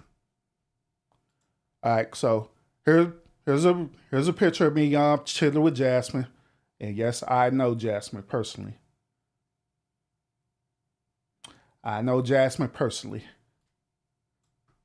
That's me chilling with her. That's Jasmine right there. Me chilling. Shit, I lost a lot of weight. Shit, I was kind of chubby back there. Like, damn, good Lord, I was chubby as hell. Damn. But sure, I done lost all that weight since then. I was nothing like that now. But yeah, y'all, that's me chilling with her right there. That's one of the events that I was at with her, chilling with Jasmine. And like I say, Jasmine real cool, man. So here's when I was there, chilling with Roland Martin. That's me chilling with Roland Martin there. Your boy be around. Your boy be getting around. It's me chilling with Roland Martin there. Post up there. Y'all can see. So here's your boy chilling with what was that? Turn name Lee Daniels. Me chilling with Lee Daniels. You know what I'm saying? So I took that picture and I was tired as hell, y'all. Man, I was so sleepy, man. But y'all, I was chilling with Lee Daniels there. That dude actually pretty cool, man. Yeah, he cool too. Chilling with him. At the same thing, this is another event that I was at with her that she invited me to pull up on. That Jasmine invited me to pull up on. Called me up like, hey, come pull up. I'm like, all right, I'll be there. So this was when she was running for her seat in the House of Representatives. You know what I'm saying? So yeah. And then I got plenty more pictures of her. I got a lot of pictures of her. I'm cool though. But yeah. So yeah, I do know Jasmine. That's why I say, like, to be honest with you, that's my personal feeling. I honestly think that Jasmine's just on the wrong side of the fence. You know what I'm saying? I believe that Jasmine would be like really better off if she was more of a conservative than being a Democrat, to be honest. I think she'll be way more effective by being a actual conservative. And I'm not talking about being like a Republican or anything. I'm talking about literally just being a conservative. She'll be way more effective that way than being a Democrat. But that is my opinion. But other than that, her attitude and all the stuff there, you know, yeah, that's part of her. But the other part of Jasmine is that Jasmine's really cool. She's real humble on the cool though. She's real cool. But yeah, let's continue.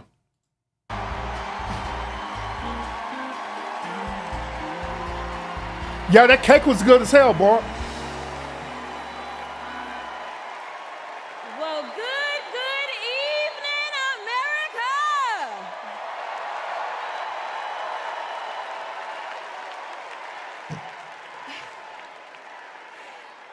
On November 5th, our nation will hire a president. Hey, that was one of the reasons why I got kind of aggravated like that. Because, like the backstory behind that Things Visual backstory was that we was talking, right? We was in the middle of a conversation talking and stuff, right? A matter of fact, I was talking to him about my podcast, and we was having a deep conversation about that. And so I don't know I don't know if it was Jasmine who grabbed my phone or somebody had grabbed my phone to take a picture of us, right? And he grabbed my neck to get my attention. And so when he grabbed my neck, I'm looking like, what the fuck? They took the picture. So that's what happened in that situation. But that was crazy as hell, though. President, a commander-in-chief and leader of the free world.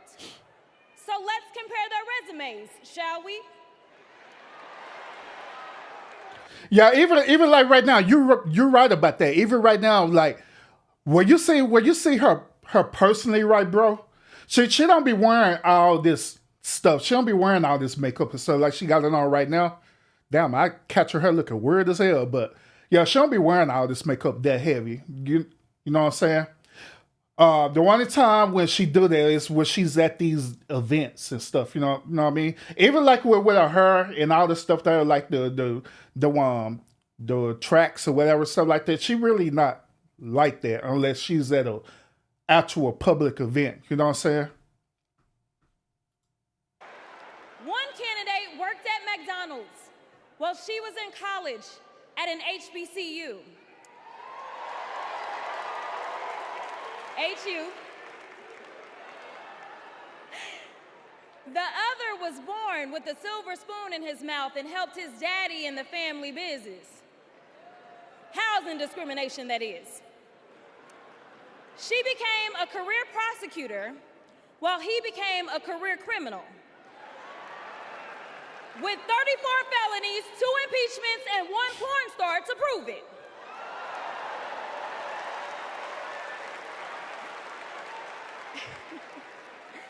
Her entire career as an elected district attorney, attorney general, and senator, she's always worked for one client, the people. Meanwhile, he's a 78-year-old, lifelong predator, fraudster, and cheat, known for inciting violent mobs. Listen, y'all. He's only looked out for one person, himself. As women are dying, he is bragging about overturning Roe. And y'all know I come from Texas. And right now in Texas, come on, Texas. But right now in Texas, they want to institute the death penalty. That is a problem. While Kamala Harris is fighting for our reproductive rights to be restored. Well, wait a minute. Hold on now, Jazz. Hold on, man. So you mean to tell me that reproductive rights is way more important than literally giving the person the death penalty for causing heinous crimes? As much as I'm cool with you, Jazz, as much as I respect you, I got called bullshit on that. That's bullshit. Nah. Reproductive rights is not important. More important than giving a person the death penalty, man, or people who did that, man. That same person, while y'all sitting here talking about reproductive right, that same person is sitting up here chilling, locked up, right? And that fool should have been executed a long time ago for going around raping women, being a predator and all this stuff there, and then instead of y'all executing that dude, y'all gonna lock this dude up. Like, god damn, what the fuck? Like, damn. I'm back, bro. I'm back, bro. I know, bro. I know she reads from Prumpton, bro. I'm back. Sorry about that. She is also the leader we need on the global stage. She helped secure the release of Americans wrongfully detained in Russia. At the same time, he cozies up to his role model, Vladimir Putin, and MAGA holds legislation hostage here at home, critical resources to secure the border, military aid to Ukraine, and even the Farm Bill. She's lived the American dream while he's been America's nightmare.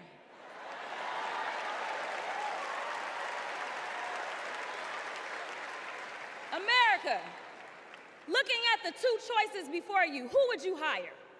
Donald Trump or Kamala Harris?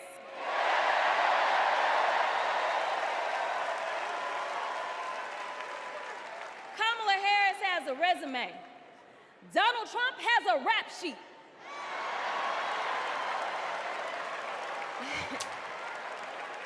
She presides over the Senate while he keeps our national secrets next to his thinking chair. Y'all know what I said that other time. In Mar-a-Lago. While Donald Trump wants to put our 1787 Constitution through his Project 2025 paper shredder and make every day January 6th, Kamala Harris is fighting to fulfill the promise of America. In the real world, this wouldn't even be close. But this election is. Don't make a mistake. We are the underdogs in this fight, even though there is only one person qualified, only one person who's done the work, and who has delivered the results. And she needs you. She needs your one vote this November. Can we count on you?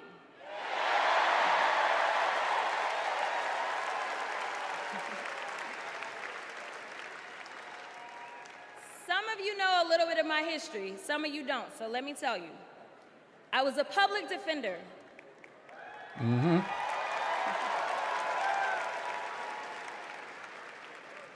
I did criminal defense as well as practiced civil rights law for almost 2 decades.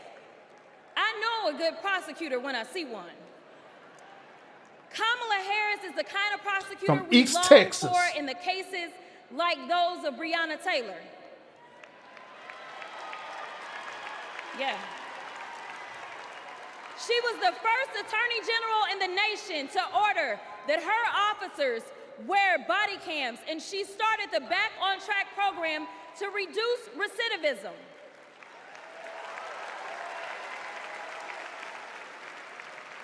Listen, y'all, she did all these things because she genuinely cares about people. She sees each person as just that, a person, not a statistic. She's proven that since the first day she stepped into a courtroom and said what y'all already heard Hillary say, I did not copy out for her speech. I just want y'all to know. She walked into that courtroom and said, Kamala Harris for the people. And she meant that.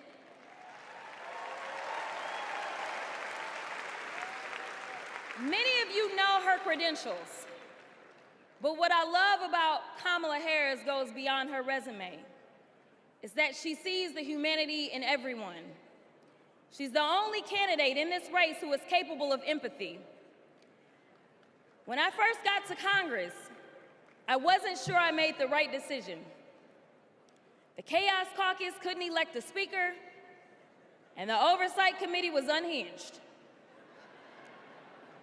I was going through all of this when I visited the Vice President's residence for the first time. As I approached Vice President Harris for our official photo, she turned to me and asked, "What's wrong?"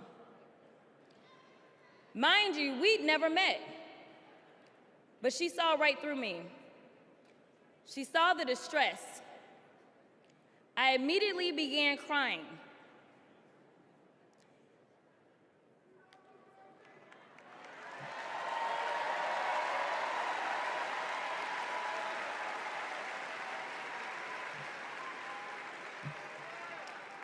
And the most powerful woman in the world wiped my tears and listened.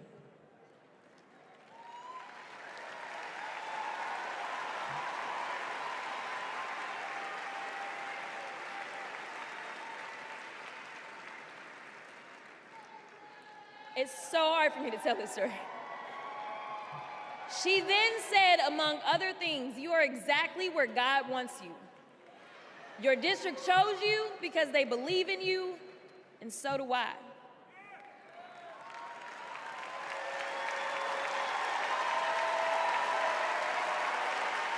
Okay, I'm gonna stop. Okay. The next month, I went viral for the first of many times to come for hitting Republicans with a dose of their own medicine. That brief but impactful interaction gave me my legislative legs, and I've been running ever since.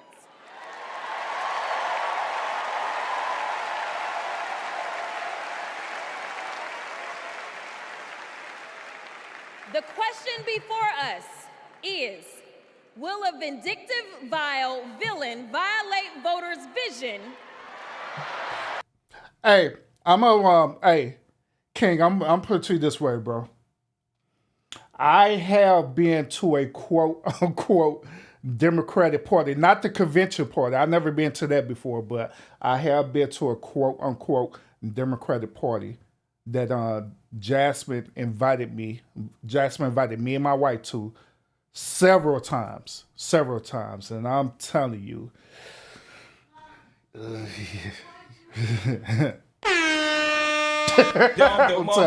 I'll tell you, they be lit as hell up in that bud, man. They be having the spirits going, man. They be having the spirits going. They be lit as hell up in there. And I ain't lying, bro.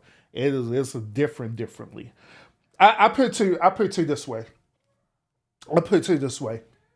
Going to a Democratic Party, right, or actual like party that they're throwing, right, it's like the equivalency of going to a frat or a sorority party, all right? If you ever been to like any frat or sorority party before while you was in college, if you went to college, then you know exactly what I'm talking about. It's kind of like that, but more on a more professional adult level, if that make any sense, all right? But it be lit as hell, all right? It is lit as hell. Bro, I got so damn drunk and shit. Damn.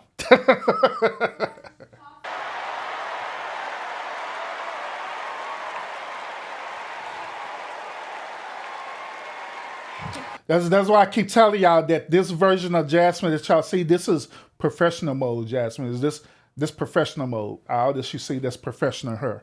But normal Jasmine is pretty cool. For a better America or not, I hear alliterations about She do know how to play the part. We deserve better. We deserve a president who can be a bright light in a sea of darkness. One who will pull us forward, because we won't go back. Oh, and also King, Jasmine friends too, man. She got like a couple of friends who are married, but the rest of her friends are single as hell, and I ain't gonna lie, they some good lookers, bro, for real. That's some good lookers. Amanda Gorman said it best. And I'm talking about her day ones. There's always light, if only we are brave enough to see it. If only we are brave enough to be it. Kamala Harris showed me that light. And America, when she is our president, together we will shine as that beacon of hope and freedom around the world once more. God bless y'all. Bye, Jasmine.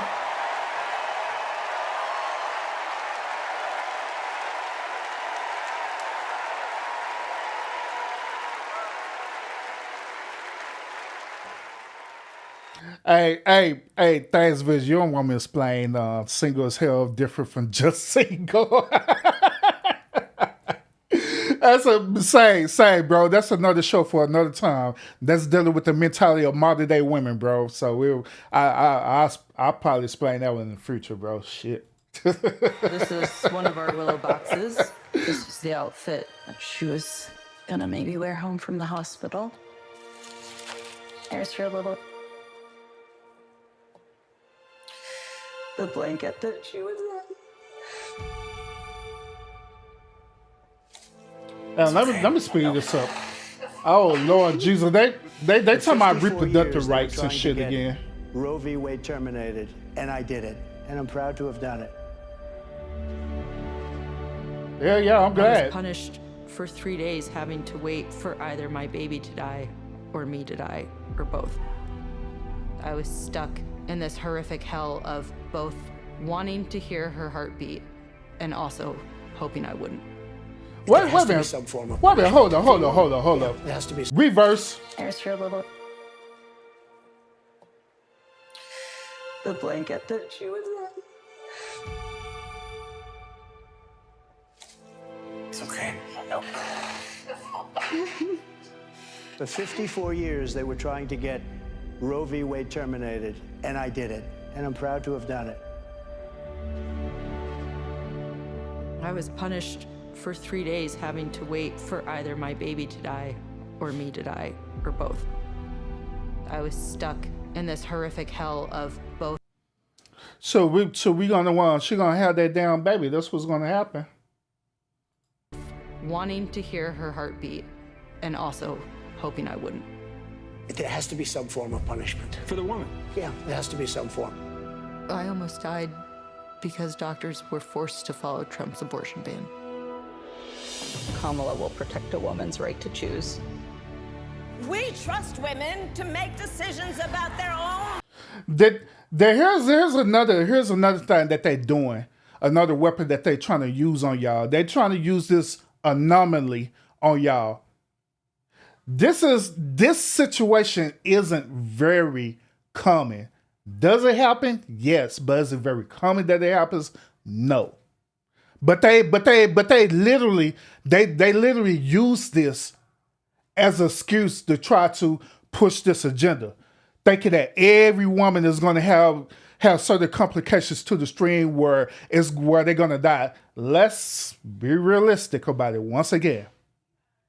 Every time a woman get pregnant, it don't matter their age, you know what I'm saying, they do have a risk of being, dying, you know what I'm saying? But that is the way of life. When I say that, right, I'm not saying it to be insensitive about the situation, but I'm saying it in a way to be gentle, but also to give you the reality of it, you know what I'm saying? That is how the way it is. Now, here's another one thing to add on to this. When women reach up to geriatric pregnancy, right, meaning that when they separate get pregnant over the age when they should be getting pregnant, then their risk of their survival rate drops tremendously. You know what I'm saying? So that's why it's not recommended for women to have babies past a certain age. Preferably, if a woman trying to have a baby like around 35 to 40 years old or older, then that is hard on a woman's body, and a woman shouldn't do that. That's why preferably it's better for a woman to have their baby while they're still young, while they in their mid-20s and early 30s, because it decreases the risk of them passing away from the pregnancy.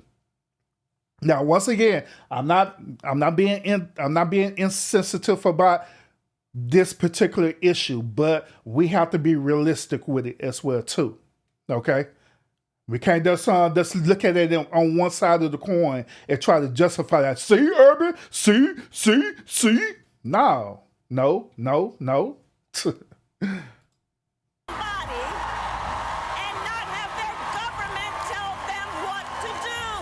I have so much faith in her. And when Congress passes a law to restore reproductive freedoms as President of the United States, I will sign it into law. We have to fight for Kamala Harris, our rights, our freedoms, and frankly, our lives. Everything is on the line. All right, let's hear this crazy crap about reproductive freedom. All right, go ahead, y'all. When you're expecting a baby, packing for the hospital should be a joyful moment. For us, it was different. We were told with 100% certainty we would lose our baby girl, Willow, and we were sent home. For 3 days, we waited until Amanda was sick enough to receive standard abortion care.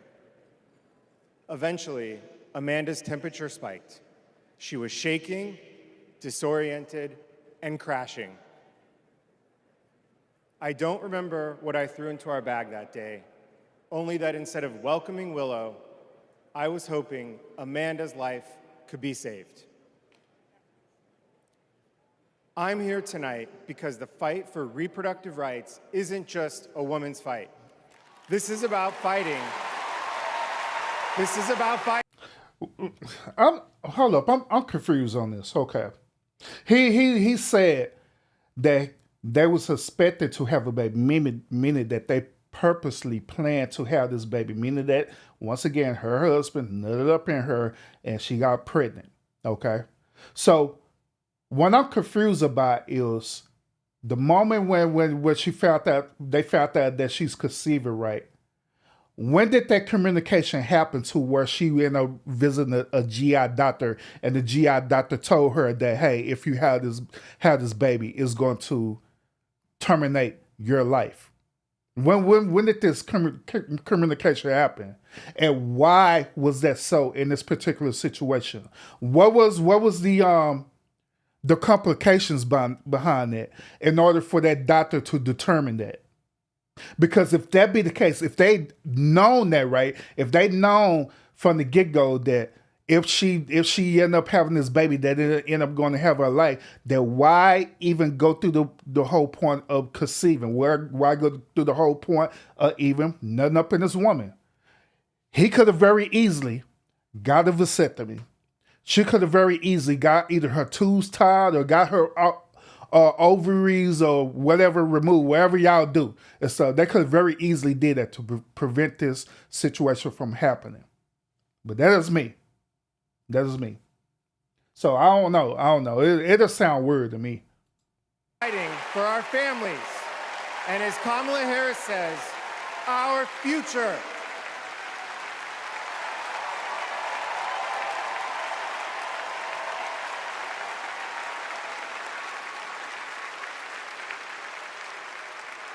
Every time I share our story, my heart breaks.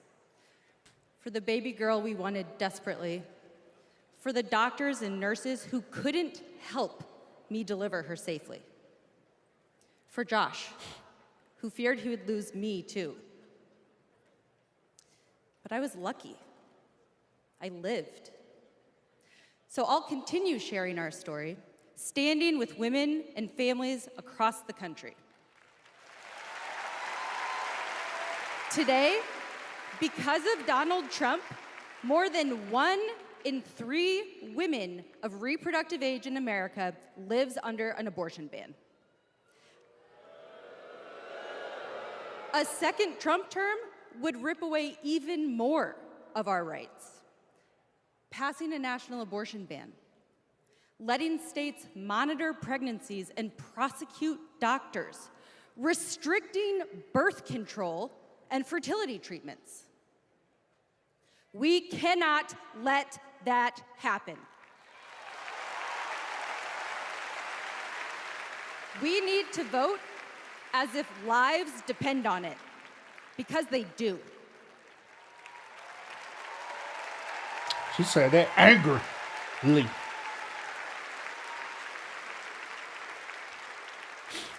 Two years ago, my husband and I were expecting our second child.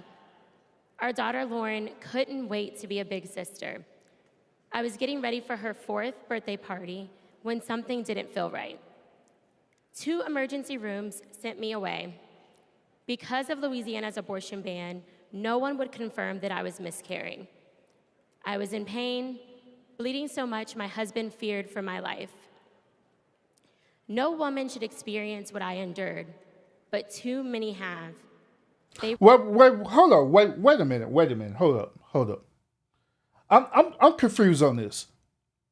So, to my understanding, I thought the abortion ban dealt with a woman who literally walked up into a doctor's office and said, "I don't want to have this baby." That's why I thought it was. But according to what they're talking about, they still talking about miscarriages and stuff. When you're having a miscarriage, that's not a woman literally choosing to abort a baby. That is her natural body rejecting the baby. That's totally different. To me, that's not considered as an abortion per se. Versus you literally made a choice like, hey, I'm pregnant. I want this child out of my system. So I'm confused on this. I guess this is where this fine line or this policy need to come in place to where it need to be clear about what they're talking about. Do they consider it as miscarriage as abortion as well too? Because I don't know. Because to me, I thought miscarriage was totally different from an abortion. But based on her story, she's saying that she's miscarrying. And she's saying that the doctors that she went to want to take her because they consider it as an abortion. But she's not asking for abortion. She's on a miscarriage. So I don't know. I don't know about that. That's kind of weird. I don't know. They write to me saying, what happened to you happened to me. Sometimes they're miscarrying, scared to tell anyone, even their doctors. Our daughters deserve better. Wait a minute. Why would a woman be afraid to tell their doctor if they are miscarrying or something is happening to them? That doesn't make any sense. Okay. We could play along with this. Let's go ahead. America deserves better.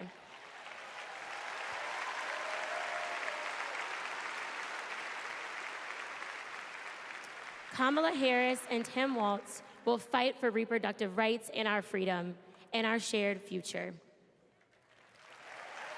Next. Share your story. Growing up, I was an all-American girl.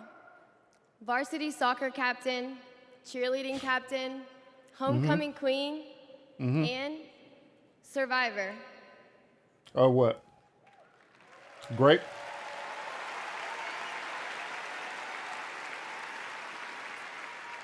I was raped by my stepfather after years of sexual abuse. Oh, that innocent. See, this is the only situation that I would agree with on this. Facts. I would absolutely agree with that. But the other people's story, right? The other people's stories prior before her, I don't get it. I don't know. I'm a research about that. I'm a research about that miscarriage thing for real, and I'm gonna let y'all know about it because I'm like so confused on that.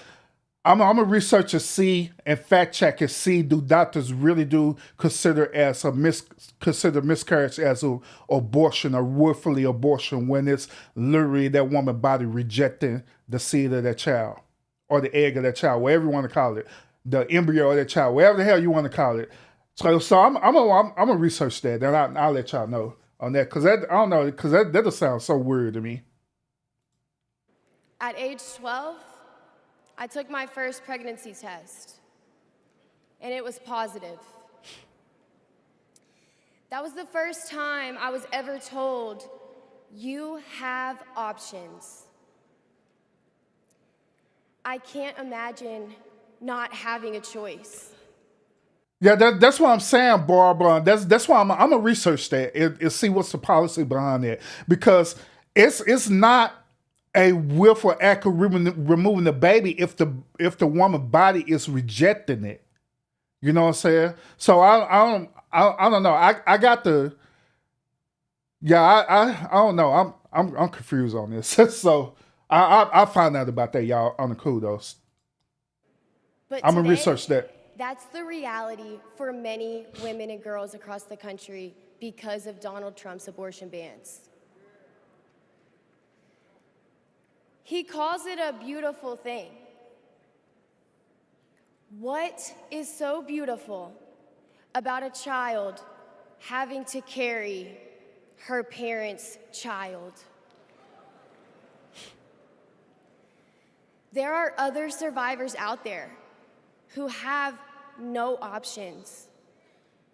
And I want you to know that. Hey, y'all noticed that they made the stage got dark too? Hey, King said, man, this took a dark turn. Hell yeah. Because they set up here and literally dark the stage out and everything. Hey, we're here wilding. They just set the mood and everything for these stories. we see you. We hear you.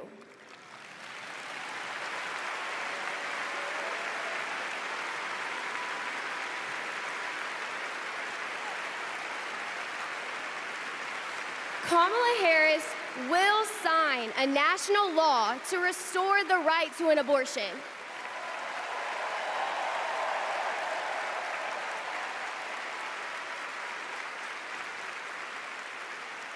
Hey, by the way, y'all, by the way, every woman that you see in this audience that look like they're turning up and stuff, right? Look like they either turn up or they're crying. Every last one of these women that they put in the camera on, them are actors, okay? So don't fall for the bullshit, okay? That's bullshit. Them are paid actors in the audience, okay? So they could tell their story. So don't fall for the bullshit, okay? Do not fall for it. Bullshit. They're doing that strategically for a reason. Because if that be the case, they would have been showing men crying too, but you know them dudes ain't gonna be crying over this. She will fight for every woman and every girl, even those who are not fighting for her.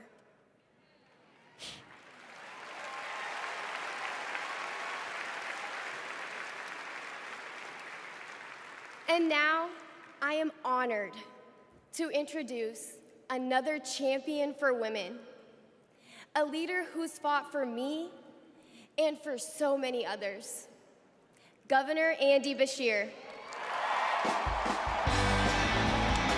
Oh, it's not dark no more.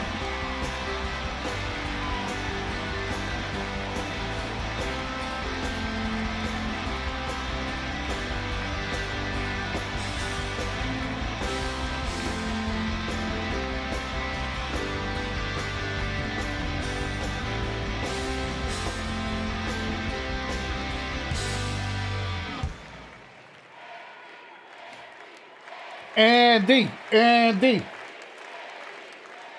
Hadley Duvall is one of the bravest people I've ever met.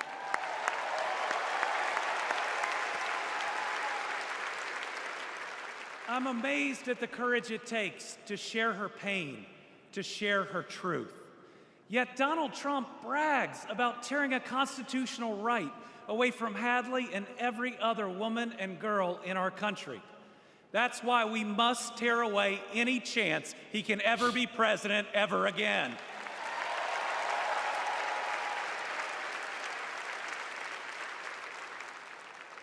In 21 states, Trump's actions have resulted in extreme bans on abortion in my state, even in cases of rape, incest, and non-viable pregnancies.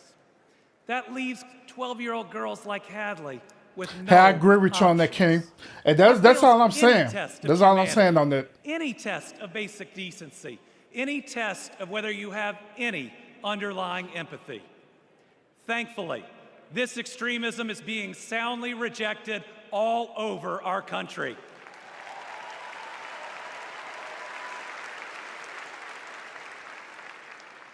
In Kentucky, we put reproductive freedom on the ballot last November, and I beat Donald Trump and Mitch McConnell's hand-picked candidate by more than 5 percentage points.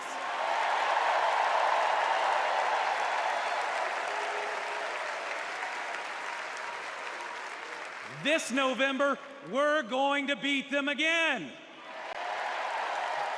Elect Kamala Harris and Tim Walz and protect reproductive freedom. Folks, Donald Trump appointed the Supreme Court justices who got us into this mess. His Project 2025 goes even further. Here's the thing. Trump and Vance simply don't Damn, why he believe sound in like your Biden giving freedom. the speech. Trump says people are absolutely thrilled that women have their basic rights eliminated. J.D. Vance says women should stay in violent marriages and that pregnancies resulting from rape are simply inconvenient. Their policies give rapists more rights than their victims. That's not inconvenient, it's just plain wrong.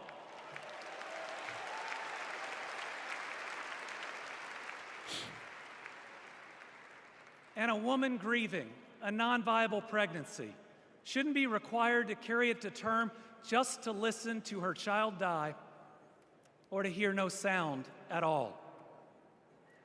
All women should have the freedom to make their own decisions.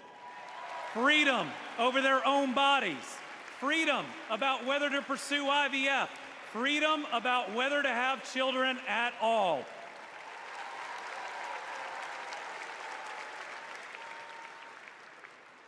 How we treat people transcends party lines. It goes right to the heart of who we are. My faith teaches me the golden rule that I am to love my neighbor as myself. And the parable of the Good Samaritan says we are all each other's neighbors. So I want anyone watching tonight, Republican, Independent, Democrat, to know that you are welcome here.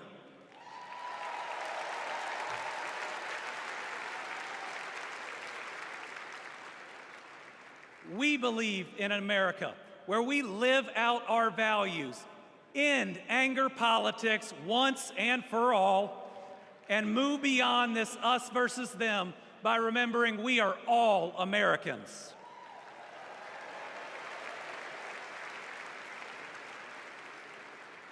That's how Joe Biden and Kamala Harris lead. They both called to ask how they could help Kentucky in recovering from natural disasters. They helped us improve our roads, our bridges, and invested in our people. They didn't ask me who Kentuckians voted for. They asked me what Kentuckians needed, and folks, they delivered.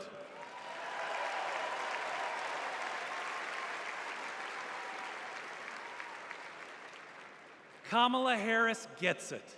She knows we must move beyond anger, extremism, and division, that everyone has dignity and deserves respect. America, we're going to win.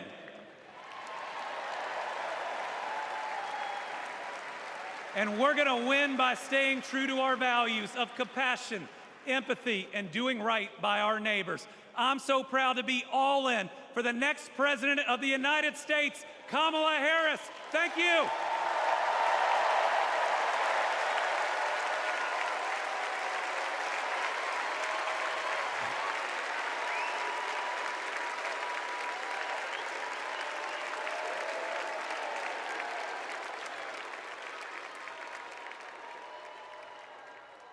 Please welcome Georgia Senator Raphael Warnock.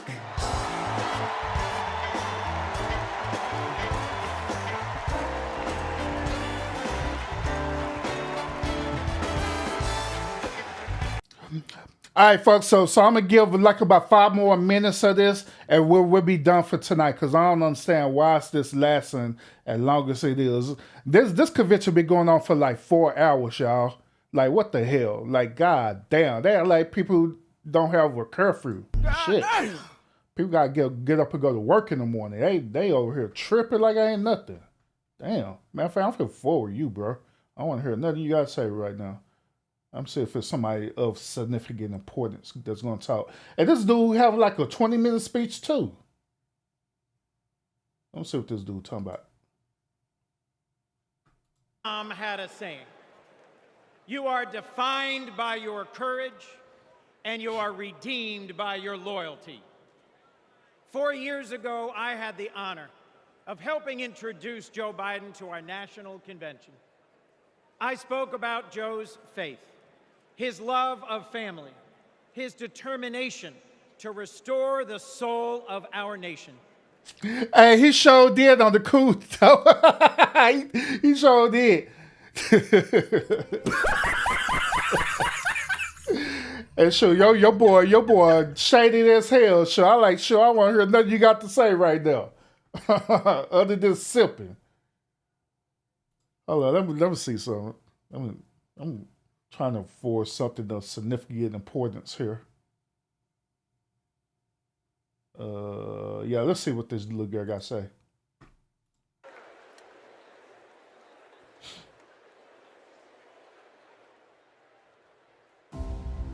Hi, I'm Vivian Weirwell, and I'm a 4th grade student at Christa McAuliffe. I've been bouncing around all week excited for this moment, and last night I could barely sleep. I remember the day that we heard that President Biden had won, and the whole neighborhood started celebrating. So when I heard you were coming, I really wanted to meet you. I adore you because you embrace change from my generation and the ones to come. I look up to you.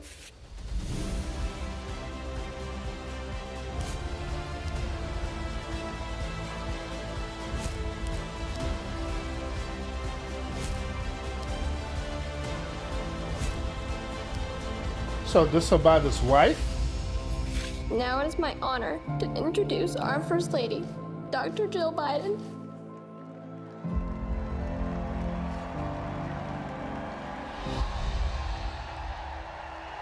Okay. Please welcome First Lady of the United States, Jill Biden. Thank you.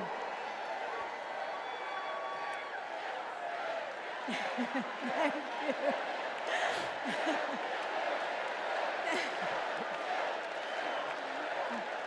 You said I got no chill. Thank you. Thank you so much. Love you too. Joe What's and up, I Vance? have been together for almost 50 years. Vance, you been listening to the still- Bushes? There are moments when I fall in love with him all over again.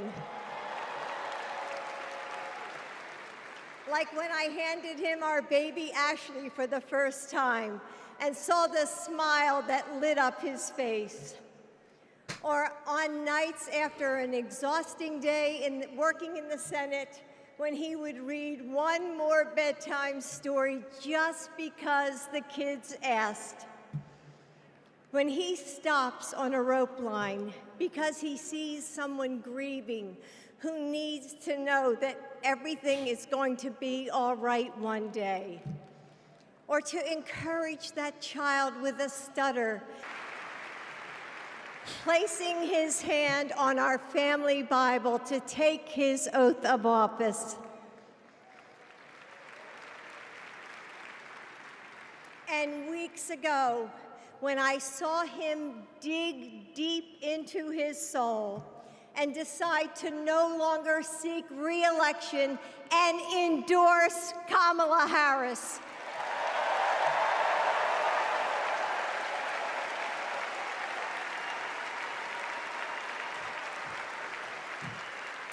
With faith and conviction, Joe knows that our nation's strength doesn't come from intimidation or cruelty. It comes from the small acts of kindness that heal deep wounds, from service to the communities that make us who we are, from love of a Hey, I ain't no country telling that what Joe at. shines with promise. Joe and probably don't renewal. even know what Joe at right now. Kamala Harris knows that too.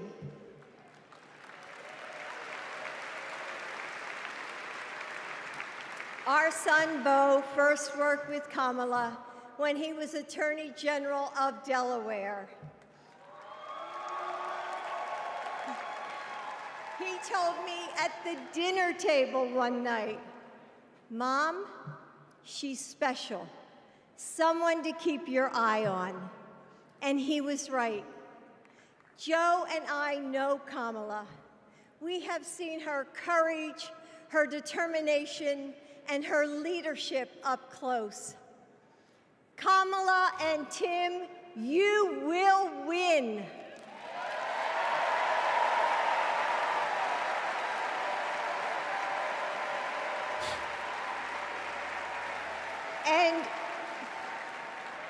And you are inspiring a new generation. We are all a part of something bigger than ourselves, and we are stronger than we know. The future of our country is in the hands of those in this room and all of you watching at home. It's going to take all of us, and we can't afford to lose. With faith in each other, hope for a brighter future, and love for our country, we will fight and we will win together. Thank you. Thank you. So to be honest, y'all, to be real honest, the only thing I've been hearing throughout this whole entire night Is just them talking about reproductive laws and laws dealing with the lower class people, which is the poor people, like making sure that they get child tax credit. That's it. That's all I've been hearing all night. Majority of it being reproductive laws throughout a lot of these people's speeches. That's all they've been talking about all night, either directly or indirectly. Then throwing jabs at Trump too. So what's their policy? Well, I mean, what are they trying to do to help American people? Period. One thing that they did say though that I agree with, that's what Steve Carr said earlier, and I agree with him on that, is that at the end of the day, so if we all just come together as American period, instead of these parties there, we'll be a whole lot better off. And that just facts. That's facts. This is what it is. But unfortunately, we know that they're not going to do that, because at the end of the day, all this is old money. They're not going to want to stop something that works for them, and they've been working for decades. They're not going to beat the bush around the train. All they're going to do is make the world even better, however means necessary. If it meant for them to throw a woman up in there to manipulate and control lower class people to get their agenda across, guess what? They're going to do it. They're going to do it. So that's why I keep telling y'all all the time is that if you're going to go out and vote, if you're going to exercise your vote, make sure you're voting for the right reasons. Don't allow these people make you vote based on your emotions, based on not having intelligence behind it. You know what I'm saying? Vote for the real issues. Vote for what matters to you the most. You know what I'm saying? Some of y'all right now, y'all was in the chat, y'all was talking about, reproductive rights and stuff. If overall at the end of the day, that is your number one decision, that is what's bothering you at night, you can't sleep because you think about reproductive rights and you feel like that they need to change, by all means, vote for that. You know what I'm saying? That's your reason to vote for that. You know what I'm saying? As long as you actually have an actual reason to vote versus, I'm just going to vote for her because she's an AKA. I'm just going to vote for her because she's just a woman. I'm going to vote for Trump because, shoot, he's rich. I'm going to vote for Trump because of whatever. You know what I'm saying? Long as you actually have a good foundational reason of why you voted for one of them, then I don't see nothing wrong with that at all. Vote for what matters to you the most. Don't vote because of all this emotions that's going around behind it. Well, both of these parties sit up here manipulating and controlling people. You know what I'm saying? And at the end of the day, they can sit up here, both of them, these candidates sit up here all day and say what they're going to do. But when it comes to getting in office, guess what? They still have to abide by the law, right? They have to go through the House of Representatives. They got to go through the Senate and everything in order for this stuff to pass. So that's why I don't even be studying them. When they were talking about, oh, well, when I get to the office, I'm going to sign the law or abortion, knowing good and damn well that they have to go through the House of Representatives and knowing good and well they got to go through the Senate before she can even sign anything, idiot. But and that's what be making me mad about these politicians, because they be treating a lot of us like we idiots, like we don't know the game. That's crazy. But yeah, they're like say it is what it is, y'all. It is what it is. Let me do this real quick. Let me see. Blah blah blah blah. All right, cool. But other than that, y'all, appreciate y'all tuning in to the stream today. I wanted to share this convention with y'all because I had shared in another stream. I shared the Republican convention with y'all, so it'll be only fair for me to share the Democrat convention with y'all as well too. And this is just night one of this. You know what I'm saying? So I'm gonna see how night two works, all right, and I may stream night two for y'all. But it depends on y'all too. If y'all enjoyed night one, then I most definitely will stream night two for y'all. You know what I'm saying? Then we'll react to it. But it's totally up to y'all if y'all want me to do that or not. All right. So put it to the chat. Do you want me to stream night two for y'all and we react to it together, or If not, then I could go to my other content that I already have set and stuff for me to talk about. Because I got some content talking about relationship. Hell, I even got content talking about Kamala as well too. So y'all just let me know. What do you think? How you feel about that? Then I'll make my decision tomorrow on how we proceed with the show, with the podcast, all right? But appreciate everybody tuning in. Thanks, Visual. Appreciate you pulling up into the lounge like I always appreciate your presence. Hey King, appreciate you tuning in as well too for the first time. I hope you sub up to the channel. If you are, hey, what are you ready for? Sub up to this channel because this is what we do over here. We be having a lot of thought-provoking content over here every single time. We just so happy to talk about political stuff because that's what's on the agenda right now is political stuff. But we talk about all kind of thought-provoking stuff over here. Where we talk about relationships and all kind of stuff. Wherever I think about it, we just talk about it. And yes, your boy be up here triggering everybody pulling up. That's what I do. It is what I do. It is what I do, you know what I'm saying? Oh, Cusses, you good, man. Cause I started the show like really early. All right, Cusses. So you good. You good. You know we good, Cusses. But yeah, so it's all good. So I appreciate you all pulling up, man. Blessing us with your presence. And shout out to each and every last one of y'all too who pulled up to the lounge as well too. I appreciate y'all. Especially those who are going to catch the replay of the stream, all right?